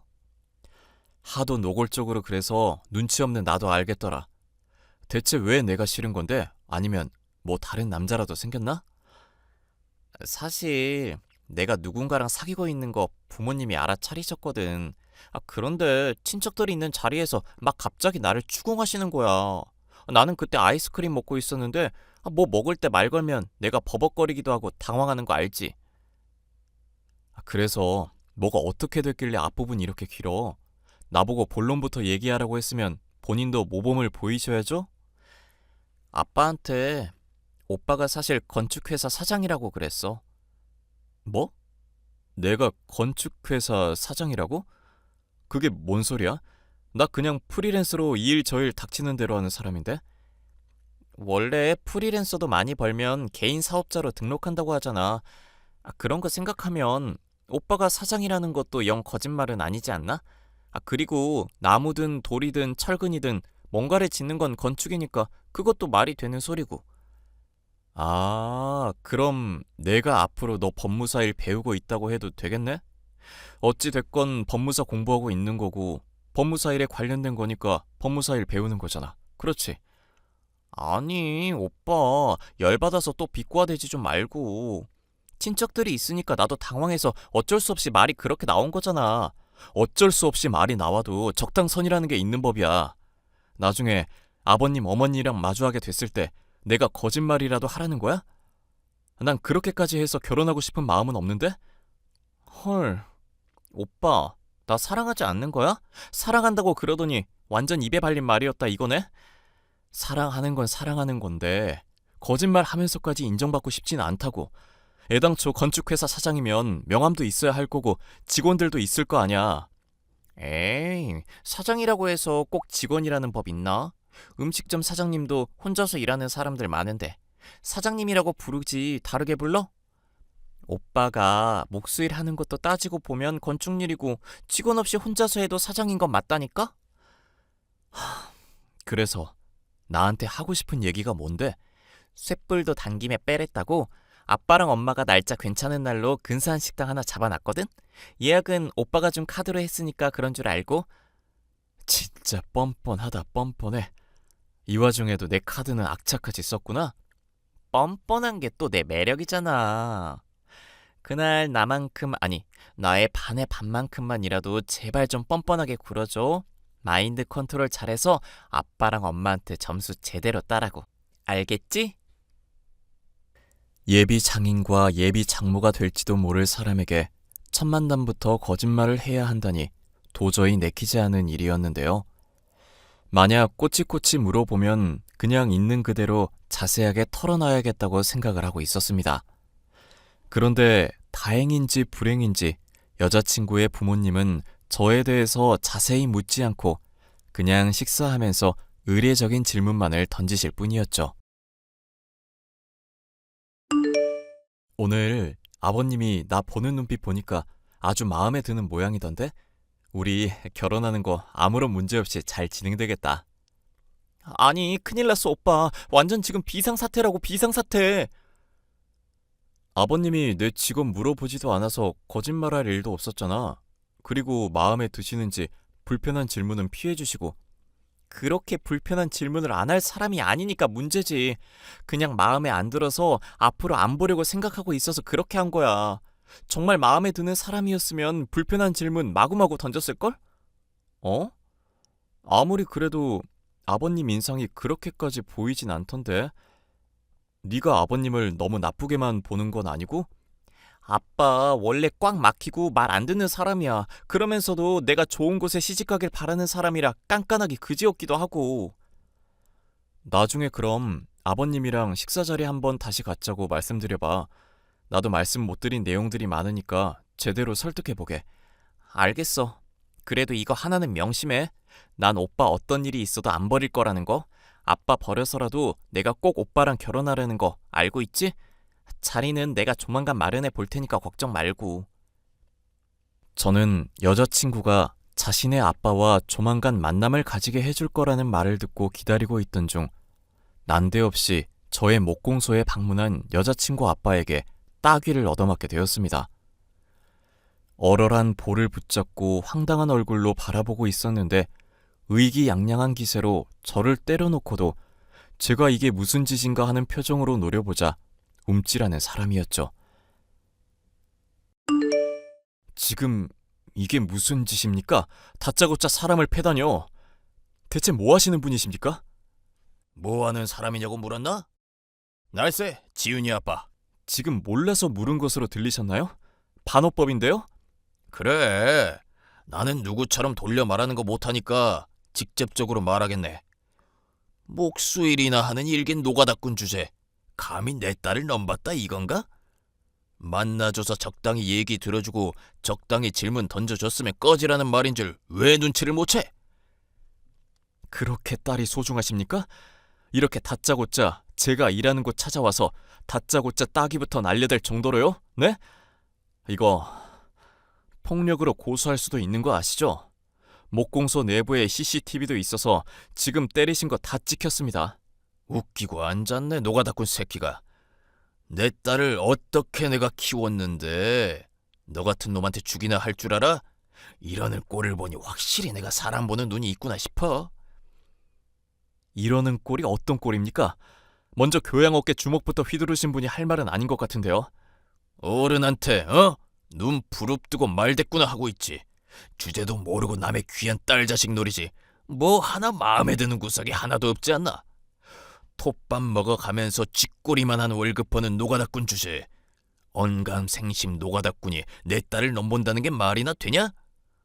최근에 법무사 시험 1차까지 통과한 엘리트를? 너 내 눈에 흙이 들어가기 전까지는 이 결혼 절대로 허락할 수 없네. 아버님, 그 말 후회하실 텐데요. 뭐? 내가 너 따위한테 왜 후회를 하겠어? 협박하는 거라면 사람 잘못 골랐어 이 노가다꾼 자식아. 마음 같아서 아버님 눈에 제가 흙을 쑤셔놓고 싶은데 참겠습니다. 그리고 애지중지 기른 딸은 아버님 버려서라도 저랑 결혼하겠다고 하네요. 그러니까 다시 묻겠습니다. 정말 후회하지 않을 자신 있으세요? 돈 얼마 벌지도 못하고 가난한 목수놈을 사위로 받아들이는 걸 후회하면 했지 내가 후회 따윈 왜 하겠나? 저요, 쇼핑몰 이용해서 수제 가구로 돈도 벌고 있고 나름대로 기술을 쌓아와서 먹고 사는 일에는 문제 없습니다. 그동안 법무사 공부한다는 지훈이 뒷바라지도 제가 다 했고요. 말하는 꼴 보니까 우리 딸 지훈이한테 아직 얘기도 제대로 못 들은 모양이구만. 우리 딸 지훈이도 너랑 헤어지고 싶다고 눈물로 호소를 하던 얘야. 돈도 한 달에 200 정도밖에 못 버는 놈이 감히. 하여튼간에 앞으로 내 딸 앞에 또 얼굴 비치기만 해봐라. 그때는 딱이 한 대로 좋게 끝나지 않을 거다. 알겠어? 본인 할 말만 쏟아내고 사라지는 여친 아빠를 말릴 기력은 전혀 없었습니다. 여자친구 역시도 여친 아빠에게 저와 헤어지고 싶다는 말을 했다는 것이 큰 충격이었기 때문이죠. 제가 여자친구에게 거짓으로 일러줬던 월수입을 장인이 알고 있다는 것부터가 정말 여자친구가 이별을 결심했나 생각하게 만드는 것이었습니다. 저와 결혼을 하고 싶었다면 제 월수입에 대해서 저에게 들은 그대로를 말하지는 않을 것이라는 생각이 들었죠.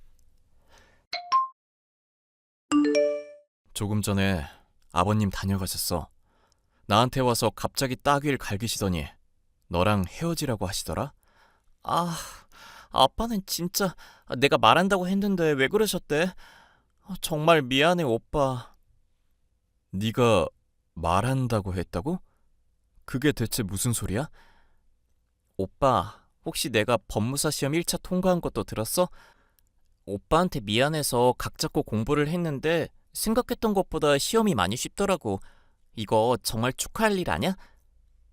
당연히 축하할 일이지. 그 시험 합격한 누군가가 말만 해줬어도 축하를 해줬겠지. 적어도 그 얘기를 내 따귀 때린 사람한테 듣지만 않았어도 축하해줄 기분이었을 것 같네. 오빠, 화날 때 잘 비꼬는 편인 건 알겠는데 지금은 적당히 해. 나도 나름대로 고민 많이 하고 생각해보고 내리는 판단이야. 그게 무슨 말인데 대체? 나는 지금 네가 이런 태도를 보이는 게 이해가 안 간다. 본론부터 말을 해, 본론부터. 헤어지고 싶다는 거야? 그래. 솔직히 오빠 목수일하면서 맨날 톱밥 흡입하게 될 텐데 그거 몸에도 안 좋잖아. 나무 합판 같은 거에 독성도 많이 있다던데. 아빠가 애 낳아서 기형아되면 어떡할 거냐고 걱정하시더라. 꼴랑 월 200 벌고 몸도 안 좋아져서 죽을 남자가 뭐 그렇게 좋냐고 하시고. 왜? 사망보험이라도 가입해 놓으면 한몫 두둑하게 챙겼을 텐데. 그래, 나 원망하고 싶은 거 잘 알겠어. 그런데 결혼이라는 건 현실이잖아. 오빠가 생각하는 것처럼 그렇게 막 이상적으로 아름답게 굴러가지 않아. 반대로 오빠가 나보다 좋은 조건이었으면 나랑 편하게 결혼해줬을 거야? 오빠도 돈 못 벌고 가난한 목수 신세니까 그래서 나 어떻게든 합격시켜서 인생 편하게 펴보려고 도박한 거잖아. 그래, 내가 제대로 실수를 했네. 네 더러운 개소리 더 듣기 싫으니까 여기까지 해라. 미안 오빠. 행복하게 살아야 해. 나 그래도 오빠한테 마지막까지 좋은 기억이었으면 좋겠어. 좋은 기억이겠냐, 미친년아? 꺼지기나 해. 나 뒷바라지 해준 돈은 언젠가는 꼭 갚을 테니까 괜히 나 차단하고 그러지 마. 오빠가 나 성공해준 돈 합산해 봤더니 2,200만 원 정도 되더라. 내가 성공하면 꼭 갚을게. 너는 사람 관계라는 게 다 돈으로만 보이지. 한심하다 정말. 적당히 해. 나는 계속 좋게 얘기하려고 하는데 오빤 지금 애처럼 투정만 부리는 것 같다? 아빠한테 맞은 게 화나는 건 알겠는데 내가 잘못한 건 아니잖아. 아빠가 무례하게 군 거지. 아빠 사주에서 뺨 때리게 만든 것도 모자라 법무사 시험 1차 합격한 것도 숨기고 헤어지자고 멋대로 통보해놓고 지금 나보고 애처럼 군다는 소리가 나오냐? 진짜 미친년이네. 클럽에서 만난 남자들이랑 바람이라도 폈어? 야, 내가 클럽 가는 건 춤만 추러 간다고 그랬었잖아. 오빠 오빠 하면서 좋게 대접해 주려고 하는데 자꾸 막말하지 마라. 네 열등감 받아주는 것도 이제 슬슬 한계니까. 열등감? 그건 또 무슨 헛소리야? 톱밥 마시면서 일하고도 200밖에 못 버는 사람이니까 열등감이라고 하지. 오빠, 솔직히 봉사활동에서 사람들한테 가구 제공하는 것도 다 열등감의 발로인 거 알아? 자기보다 못한 사람 보면서 은근히 나는 애들보다 낫다 이런 만족감 느끼려는 거잖아. 뭐 눈에는 뭐만 보인다더니 딱 네가 그렇네. 앞으로도 그렇게 계속 한심하게 살아. 너야말로 앞으로 계속 그렇게 열등감 품은 채로 살아봐. 나중에 네 돈 돌려받고 싶으면 연락하고. 대꾸할 가치도 없어서 무시하고 저는 일상으로 복귀를 했습니다. 저의 절친은 제가 여자친구와 헤어진 것을 위로하는 한편 진심으로 축하해 주더군요. 쓰레기 같은 아내와 장인을 미리부터 거르게 된 셈이니 얼마나 좋은 일이냐고 말하는데 한편으로는 많이 공감도 갔습니다.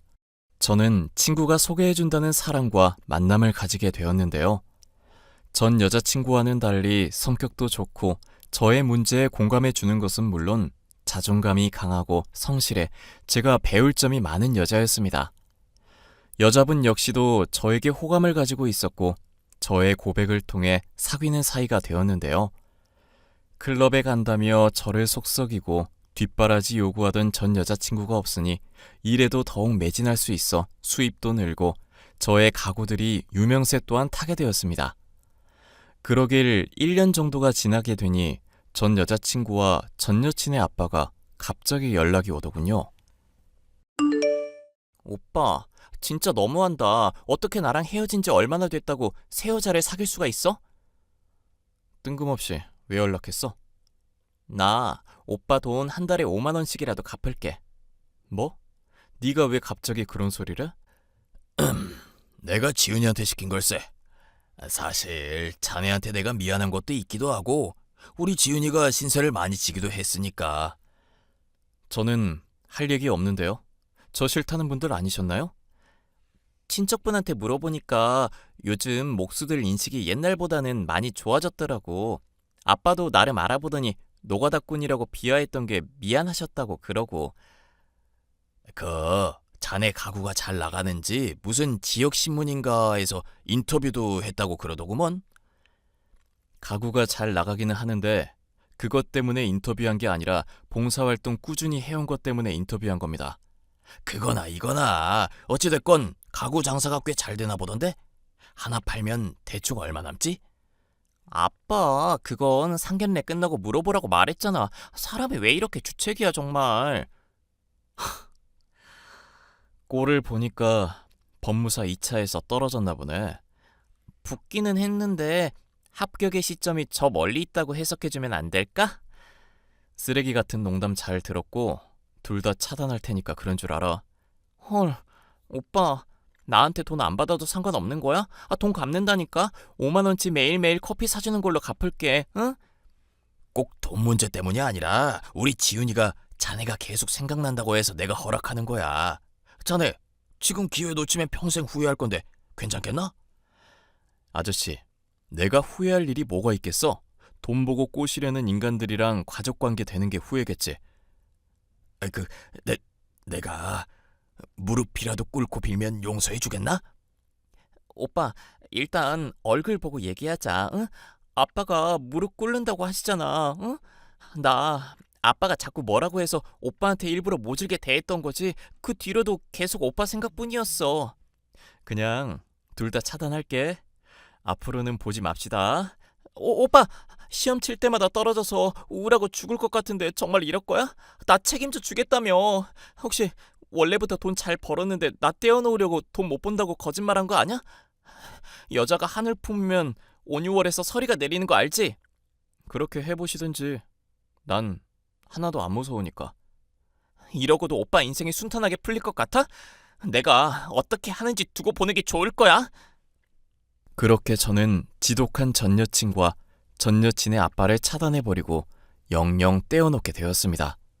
이 일로 제게 앙심을 품은 건지 이후로도 1년 가까이 제 가구에 대해 허위로 리뷰를 작성하고 소비자 보호센터에 허위로 신고를 하는 등 영업에 방해까지 하더군요. 저는 친구와 현재 여자친구의 도움을 받아 증거를 모았고 제가 당했던 폭행이며 지원해줬던 경제적 지원을 돌려받는 문제까지 묶어 한꺼번에 소송을 진행하고 있습니다.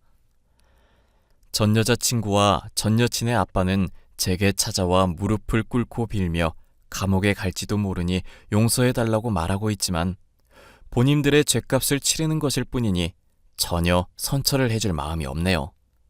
사연 끝까지 들어주셔서 감사합니다.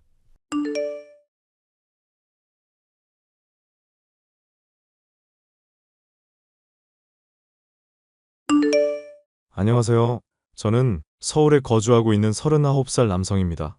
3년 전에 이혼했고 지금은 마음 맞는 좋은 사람 만나 친구 같은 연인 사이로 지내고 있어요. 현재 대기업에서 과장으로 근무하고 있고 제가 왜 이혼하게 됐는지 여자친구에게 이야기해주니 사연으로 보내보면 많은 공감이 될 것 같다 해서 이렇게 글을 써봅니다. 여자친구도 저와 비슷한 아픔을 가진 사람이에요. 그래서 제 모든 것에 공감해주며 위로가 되는 존재입니다. 전처와는 정말 상상도 못할 이유로 이혼을 했는데요. 지금 생각해도 그 여자는 제가 알고 있는 사람 중 제일 파렴치한 사람이 아닌가 싶습니다. 어떤 사연인지 궁금하시죠? 그럼 지금부터 제 기막힌 이혼 사연을 시작해 보겠습니다. 형, 나 한국 왔어. 결혼할 수 있게 도와줘서 고마워. 이게 다 형 덕분이야. 신혼여행은 잘 다녀온 거야? 형 덕분에 일하느라 정신없는데 괜히 짐이 든 것 같아 미안하네. 평생 형한테 받기만 해서 미안해서 어떡하지? 그런 소리 하지 마. 네가 행복했으면 된 거야. 부모님도 안 계신 마당에 당연히 내가 챙겨야지. 와이프도 고맙게 생각하고 있어. 우리도 없는 형편의 쪽에서 한다고 고민했는데 형이 집값도 보태주고 해서 여러모로 수월해졌어. 부모님이 돌아가시면서 네 몫으로 남겨두신 건데 당연히 이럴 때 써야지. 그나저나 형은 만나는 사람 없어? 나도 30 넘어서 결혼한 건데 형은 내일 모레 40 되는 사람이 언제 결혼하려고 그래? 나는 결혼의 뜻이 없다. 언젠가 인연이 나타나겠지. 자연스러운 만남을 추구한다. 그러지 말고 주변에 소개팅 해달라고 해봐. 형 정도면 어디 가도 모자라진 않는데? 너나 재수 씨랑 행복하게 잘 살아. 형, 아니면 와이프한테 부탁해볼까? 야, 너 큰일 날 소리 한다. 재수 씨랑 나랑 띠동갑 넘게 차이 나는데 소개받아서 만난다고 한들 좋은 소리나 듣겠냐? 도둑놈 취급받아. 그런가? 아니, 형도 빨리 장가 가야지 내가 마음이 놓일 것 같아. 인연은 내가 알아서 찾을 테니 너는 가정에 신경 써. 그리고 좀 전에 계좌로 200만 원 넣었어. 재수 씨랑 맛있는 거 사 먹고 날 더우니까 처갓집에 보양식이라도 사들고 가서 같이 먹어. 역시 내 생각해주는 건 형이 최고야. 와이프한테 말했는데 나중에 따로 만나서 식사하재 너무 고맙다고. 그래 알겠어. 재수 씨한테 안부 전해주고. 형 연락할게. 저는 남들처럼 대학 다니다 군대 다녀오고 대학을 졸업하는 것과 동시에 취업을 했습니다. 10년 넘게 정신없이 일만 하다 보니 승진도 빠르고 회사에서 인지도도 높아졌지만 그 흔한 연애 한번 못 해봤죠. 30 중반을 내다보고 있을 때 돈도 어느 정도 모았겠다. 투자해둔 주식이 큰 이익을 보면서 10억 정도의 여윳돈도 생겼어요. 대학생 시절 부모님이 교통사고로 갑자기 돌아가셨고 학업을 마치는 대로 바로 일을 해야 했습니다. 그렇게 일벌레라는 별명까지 얻어가며 악착같이 대기업에 입사했던 거고 지금에 이르는 거죠. 동생은 대학 졸업 후 소방 공무원 준비를 하다 작년에 임용된 새내기 소방관이었고 만나던 여자친구와 결혼을 했습니다. 솔직히 조금 부럽긴 했는데 부모님 대신 큰일 치르니 뿌듯하기로 하고 마음이 싱숭생숭하더라고요. 그러던 와중에 직장 동료를 통해 아내를 소개받았어요. 연예인 뺨치는 외모의 단아함이 몸에 배어있던 아내에게 첫눈에 반했고 저는 적극적으로 다가갔습니다. 아내는 중소기업에 다니던 격리 직원이었어요. 자기야, 우리 나이도 있고 만난 지 1년 넘었는데 이참에 결혼해버릴까? 여자가 먼저 그런 말 하는 게 어딨어. 안 그래도 어머님이 지난번에 물어보시더라. 그러게 말이야. 당신은 결혼 생각 없어? 나도 물론 있지. 당신 생각을 모르니까 가만히 있던 거야. 근데 나도 진지하게 생각해 본 적은 없는 것 같아. 선뜻 답을 못 하겠네. 살면서 손에 물 한 방울 안 묻힌다는 말은 안 하겠지만 절대 고생시키는 일은 없을 거야. 내 능력 알지? 돈도 충분히 벌고 이 정도면 1등 신랑감 아니야? 우리가 왜 이제야 만났을까? 진작에 만났으면 결혼해서 아이 낳고 지지고 볶고 살고 있을 건데. 이렇게 잘 만나려고 때가 조금 늦었던 거겠지. 그런가? 그럼 말 나온 김에 다음 주에 우리 집에 인사드리러 갈까? 그렇게 빨리? 되게 떨리는데. 떨릴 게 뭐가 있어. 그냥 가볍게 식사 한 끼 한다. 생각하고 인사드리러 가면 되는 거지. 그럼 엄마한테 미리 말해둘게. 알겠어. 혹시 내가 따로 준비해 갈 게 있으면 미리 알려줘. 그럴 거 없어. 우리 엄마는 내가 얼른 시집 가는 게 소원일 거야. 우리 잘해보자. 그렇게 저희는 1년 반 정도 되는 연애를 끝으로 주변의 많은 축하를 받으며 결혼식을 올렸습니다. 30 중반이 되어서야 올리는 결혼식이라 늦은 만큼 행복하게 살겠다고 다짐했죠. 자녀 계획도 세우면서 아내는 회사를 그만두었는데 가만히 있으니 좀이 쑤신다며 집 근처에서 카페 알바를 시작했습니다. 이때까지만 해도 성실한 사람이구나, 참 마음 씀씀이가 좋은 사람이구나 싶었어요. 집에서 살림만 하며 살아도 제가 돈을 벌면 그만이니까 문제될 게 없었거든요. 아내는 남동생 부부와도 잘 어울리며 행복한 시간을 보내게 되었습니다. 그러던 어느 날 아내가 저에게 반가운 소식을 전해오더군요. 여보, 나 병원 다녀오는 길이야. 어떡하면 좋아? 왜? 어디 아파? 무슨 일 있는 거야? 갑자기 왜 병원을 가? 아니, 요 며칠 내가 속이 안 좋았거든. 약이라도 지어 먹으면 좀 나을까 싶었는데 피 검사해보더니 산부인과를 가라고 하는 거야. 그런데? 병원에서 뭘 하는데? 어디가 아픈 거래? 아픈 게 아니라 나 임신했대. 6주 차래. 뭐? 임신? 당신 그게 정말이야? 정말 임신 맞아? 그래, 우리 아이 생겼다고. 와. 그럼 나 아빠 되는 거지? 내가 아빠라니 정말 안 믿긴다. 그치? 나도 안 믿겨. 아직 너무 초기라 아기집만 겨우 보여. 이럴 게 아니라 주말에 당장 아기용품 사러 가자. 아이고, 팔불출. 아직 그럴 필요 없네요. 그리고 나 빈혈기가 있어서 일은 못할 것 같아. 아르바이트 하는 곳에도 그만둔다 말하려고. 그럼 그래야지. 그게 뭐 대수야? 당신 몸이 먼저지. 그래도 내 용돈 정도는 벌어서 써야지 생각했는데 당신 외벌이 시키기 미안해서. 그런 걱정하지 말라니까. 내가 한 달에 월천 이상을 버는데 당신은 집에서 편히 쉬어. 아이까지 생긴 마당에 일할 생각하지 말고 무조건 쉬어. 집안일도 내가 다 할게. 알겠지? 그렇게 좋아? 그럼 당연하지. 내가 얼마나 기다렸던 일인데 빨리 정연이한테도 알려야겠다. 뭐 먹고 싶은 건 없어? 아직은 입덧도 없고 그냥 평소랑 똑같아. 먹고 싶은 거 생기면 바로 알려줄게. 내가 퇴근하면서 먹고 싶은 거 사서 들어갈 테니까 집에 가서 좀 쉬다가 메시지 남겨놔. 알겠지? 내가 아빠라니. 이따가 집에서 봐. 그렇게 임신 소식을 전해 들은 지 며칠 안 된 것 같은데 시간이 금방 지나가더라고요. 9개월의 시간이 흘러 아내는 건강한 딸을 출산했고 돌도 지나고 아픈 곳 하나 없이 무럭무럭 잘 자라주었습니다. 그런데 말입니다. 아이가 커갈수록 아내가 조금씩 달라지기 시작했어요. 저와 연애하면서부터 사치와는 거리가 멀었던 아내가 명품 가방이며 비싼 육아용품, 옷 등등 사치를 부리기 시작한 겁니다. 육아에 전념하느라 스트레스가 이만저만 아닐 걸 알아서 그냥 내버려 뒀지만 틈만 나면 쇼핑을 해대는 바람에 집에는 쓰지도 않는 물건들이 즐비하게 되었죠. 점점 과해지는 소비에 걱정도 됐지만 주변 사람들에게 물어보니 육아 스트레스 후유증 같은 거라 하길래 그냥 내버려 뒀습니다. 제가 돈이 없는 것도 아니고 이 정도는 아내를 위해서 얼마든지 쓸 수 있겠다 싶었으니까요. 그러던 어느 날 아내가 상여금이나 보너스에 관심을 두기 시작하면서 제 의구심은 점점 커져갈 수밖에 없었어요. 나쁘게 말하면 집에서 아이 보면서 돈을 펑펑 써대기 바빴는데 어떤 달엔 카드값이 500만 원이 넘게 나올 때가 있었으니까요. 그래도 제 아이 낳고 키워주는 고마운 상황이니 이해하려고 했지만 아이에게 소홀한 것 같기도 해서 그 의구심은 더욱더 커져갔죠. 여보, 이번에 성과급 얼마나 나왔어? 왜? 무슨 일 있어? 성과급 아직 안 나왔는데 한 1,300만 원 정도 나올 거야. 아니, 그냥 궁금해서. 당신네 회사 복지 빵빵하기로 유명하잖아. 옆동 지은이 엄마 알지? 그 엄마 남편도 성과급 이야기하길래 당신은 얼마나 나오나 궁금했어. 평소보다 많이 나왔어. 지난달에 프로젝트 한 거 성공해서 아마 인센티브 더 나올 거야. 혹시 사고 싶은 거 있어? 아니, 딱히 생각해둔 건 없는데 그래도 있으면 사겠지? 그럼 내가 미리 돈을 보내줄게. 이 돈 가지고 있다가 필요한 거 있으면 사. 지금 500만 원 보냈으니까 계좌 확인해보고. 뭘 이렇게 많이 보냈어? 내가 사봤자 얼마나 산다고. 아이 것만 사지 말고 당신을 위해서도 쓰고 그래. 모자라면 내가 더 줄 테니까 일단 그걸로 갖고 쓰고 있어. 정말 내 생각해주는 건 당신밖에 없다.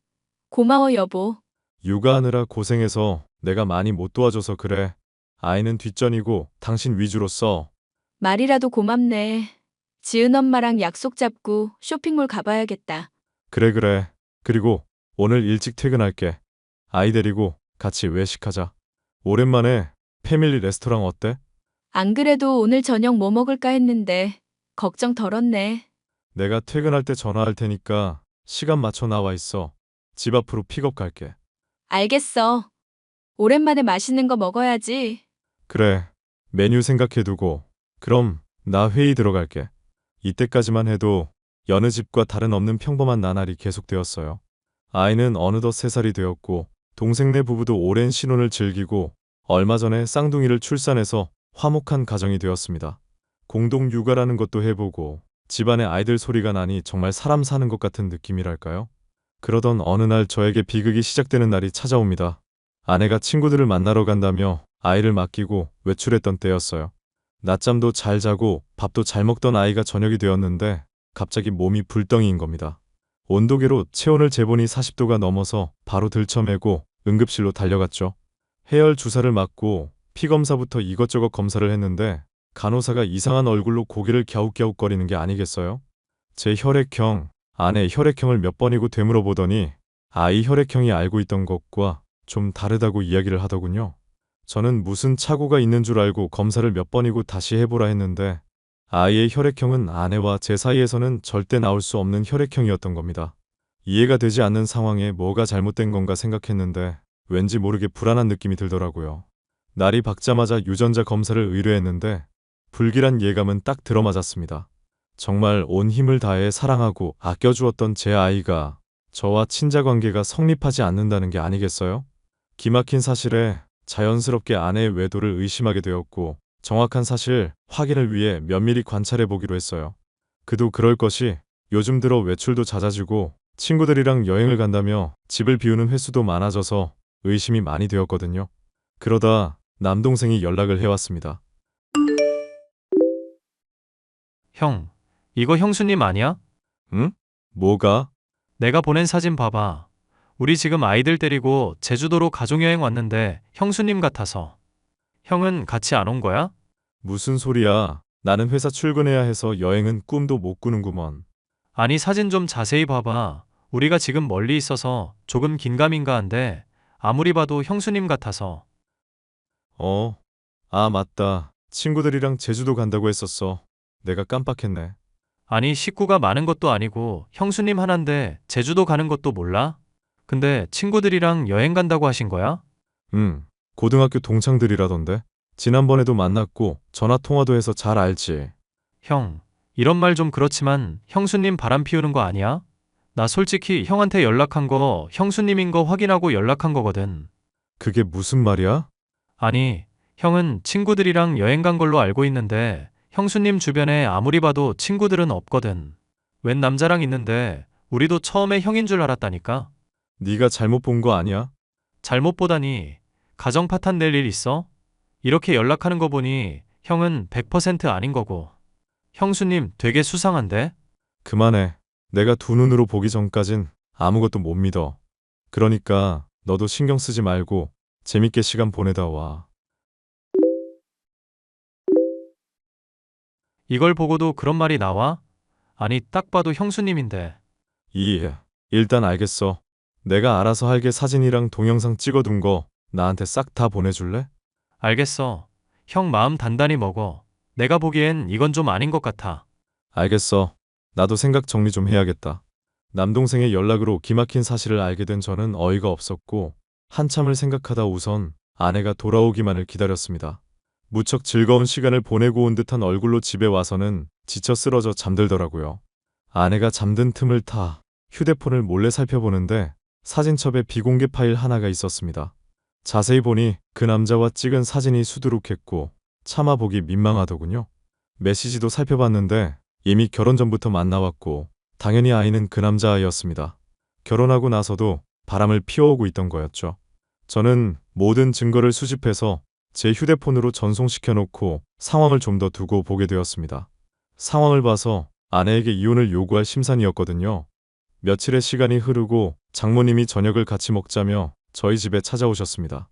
밥이 코로 들어가는지 입으로 들어가는지 몰랐지만 얼떨결에 밥도 먹고 커피 한잔하며 대화를 나누게 되었죠. 그런데 아내가 갑자기 조기 유학을 보내달라고 조르기 시작하는 겁니다. 여보, 나 진아랑 유학 보내줘. 한국에 있기엔 진아 그릇이 너무 커. 이참에 유학 가서 공부 좀 하고 오게. 진아가 아직 3살밖에 안 됐는데 유학은 무슨 유학이야? 조기 교육 몰라? 이 꽉 막힌 인간아. 이러니깐 당신이랑 살기 싫은 거야. 뭐라고? 갑자기 그런 말을 왜 해? 아니, 요즘 영어 유치원이다. 뭐다 해서 한 달에 몇백만 원씩 들여서 조기 교육하는데 한국에서 그렇게 해봤자 뭘 얼마나 배우겠어? 이왕 배우는 거 해외로 나가야지. 혹시 알아? 우리 진아가 아이비 리그라도 갈지? 갑자기 결정할 문제 아니야. 아직 애가 어린데 해외는 무리야. 초등학교에 들어가는 것도 아니고 거기서 유치원 다녀야 할 텐데 여기나 거기나 별 차이 없을걸? 당신이 뭘 몰라서 그래. 안 그래, 엄마? 나는 잘 모르겠다. 우리 땐 유치원이 전부였지 뭐. 유학은 그래도 무리 아니냐? 너도 영어 못하잖아. 영어야 배우면 되는 거고. 엄마도 뭘 모르네. 일단 지금 당장 대답은 못해. 나도 생각이라는 걸 좀 해봐야지. 나 잠시 나가서 담배 한 대 피우고 올게. 장모님이랑 이야기 좀 나누고 있어.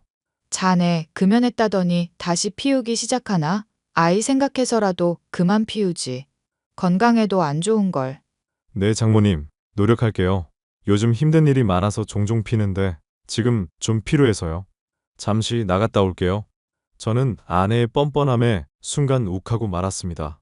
당장이라도 아내에게 욕지거리를 하고도 남을 정도였지만 아이를 생각하니 화도 못 내겠더라고요. 결국 금연했던 담배에 다시 손을 대기 시작했고 잠시 심란한 마음을 달래고 집으로 들어갔어요.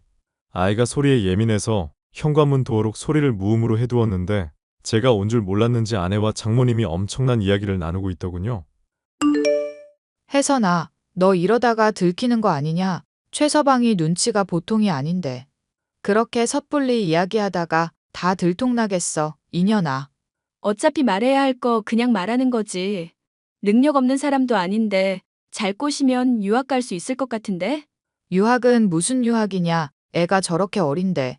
말이 그렇다는 거지. 유학 간다고 해놓고 서로 눈치 안 보고 즐길 건 즐겨야지. 그나저나 너 끝까지 안 들킬 자신 있어? 네가 입 다물라고 해서 조용히 있다마는. 영 불안불안해서. 그래서 오늘 온 거야? 그렇지. 너 같으면 안 불안하겠어? 우리 진아 얼굴도 볼 겸 그 핑계로 최서방 동태도 살필 겸 겸사겸사 들른 거지. 걱정 마. 아무것도 몰라. 나랑 진아라면 껌뻑 죽는다니까? 너 성철이랑 계속 만나고 있는 거지? 성철이 그 자식은 일이 이 지경이 될 때까지 뭐 한 거야? 알고 시작한 거잖아. 뭐 별 수 없지. 난 짜릿하고 좋은걸? 내가 보기엔 너도 제정신은 아니다. 아무리 봐도 내 딸이지만 난 이제 모르겠어. 최서방 얼굴 보기 미안해서 이제 자주 안 올란다. 이왕 숨기는 거 끝까지 잘해. 알겠어, 엄마. 너무 걱정하지 마. 절대 안 들킨다고. 기가 막힌 상황에 더는 주저할 수 없었습니다. 장모님도 모든 일을 알고 계시면서 그동안 절 감쪽까지 속여왔다는 게 더 충격이었어요. 세상에 믿을 사람 하나 없다는 말, 몸소 느끼던 순간이었습니다. 내 친딸 아닌 거 숨기려고 애쓴다, 진짜. 내가 당신 바람 피우는 거 모를 줄 알았어? 당신 언제 거기 서 있었어? 바람이라니. 무슨 소리야? 처음부터 끝까지 다 들었어. 어쩔 건데? 진아가 내 딸 아니라는 건 진작에 알고 있었어. 그래도 혹시나 했는데 자기 입으로 바람 피운 거 시인하고. 장모님까지. 자네가 뭘 잘못 들었겠지. 얘 친구 이야기하고 있던 걸세. 오해하지 말게. 오해는 무슨 오해요? 이미 유전자 검사까지 다 했는데. 그리고 이렇게 사진이 수두룩한데? 저는 모든 사진과 동영상, 메시지를 주고받은 내역까지 모두 보여주었습니다.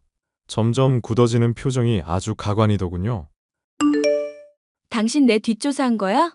아니, 내가 귀찮게 뭐하러 그런 짓을 해? 이거 다 오해야. 내가 설명할게. 요즘 기술 좋은 거 알지? 이런 거 다 포토샵이라니까? 왜 사람을 병신 만들어?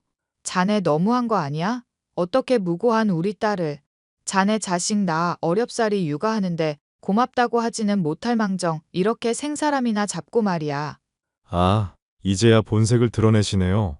언제까지 숨길 참이었어요? 유전자 검사 결과 친자가 아니라는데 이래도 바람 피운 게 아니에요? 그럼 뭐 애는 혜선이가 혼자 만들었답니까? 아, 아니 그게 아니라 내 말은. 다 필요 없습니다. 바람 피운 거 다 알게 됐고 진아도 내 딸 아닌 거 사실 확인했고 장모님도 알고 계셨으면서 제 앞에서 입 다물고 계셨던 거 정말 뒤통수 제대로 치시네요.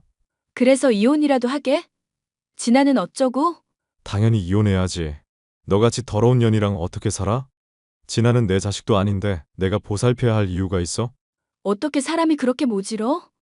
그래도 진아한테는 그러면 안 되지.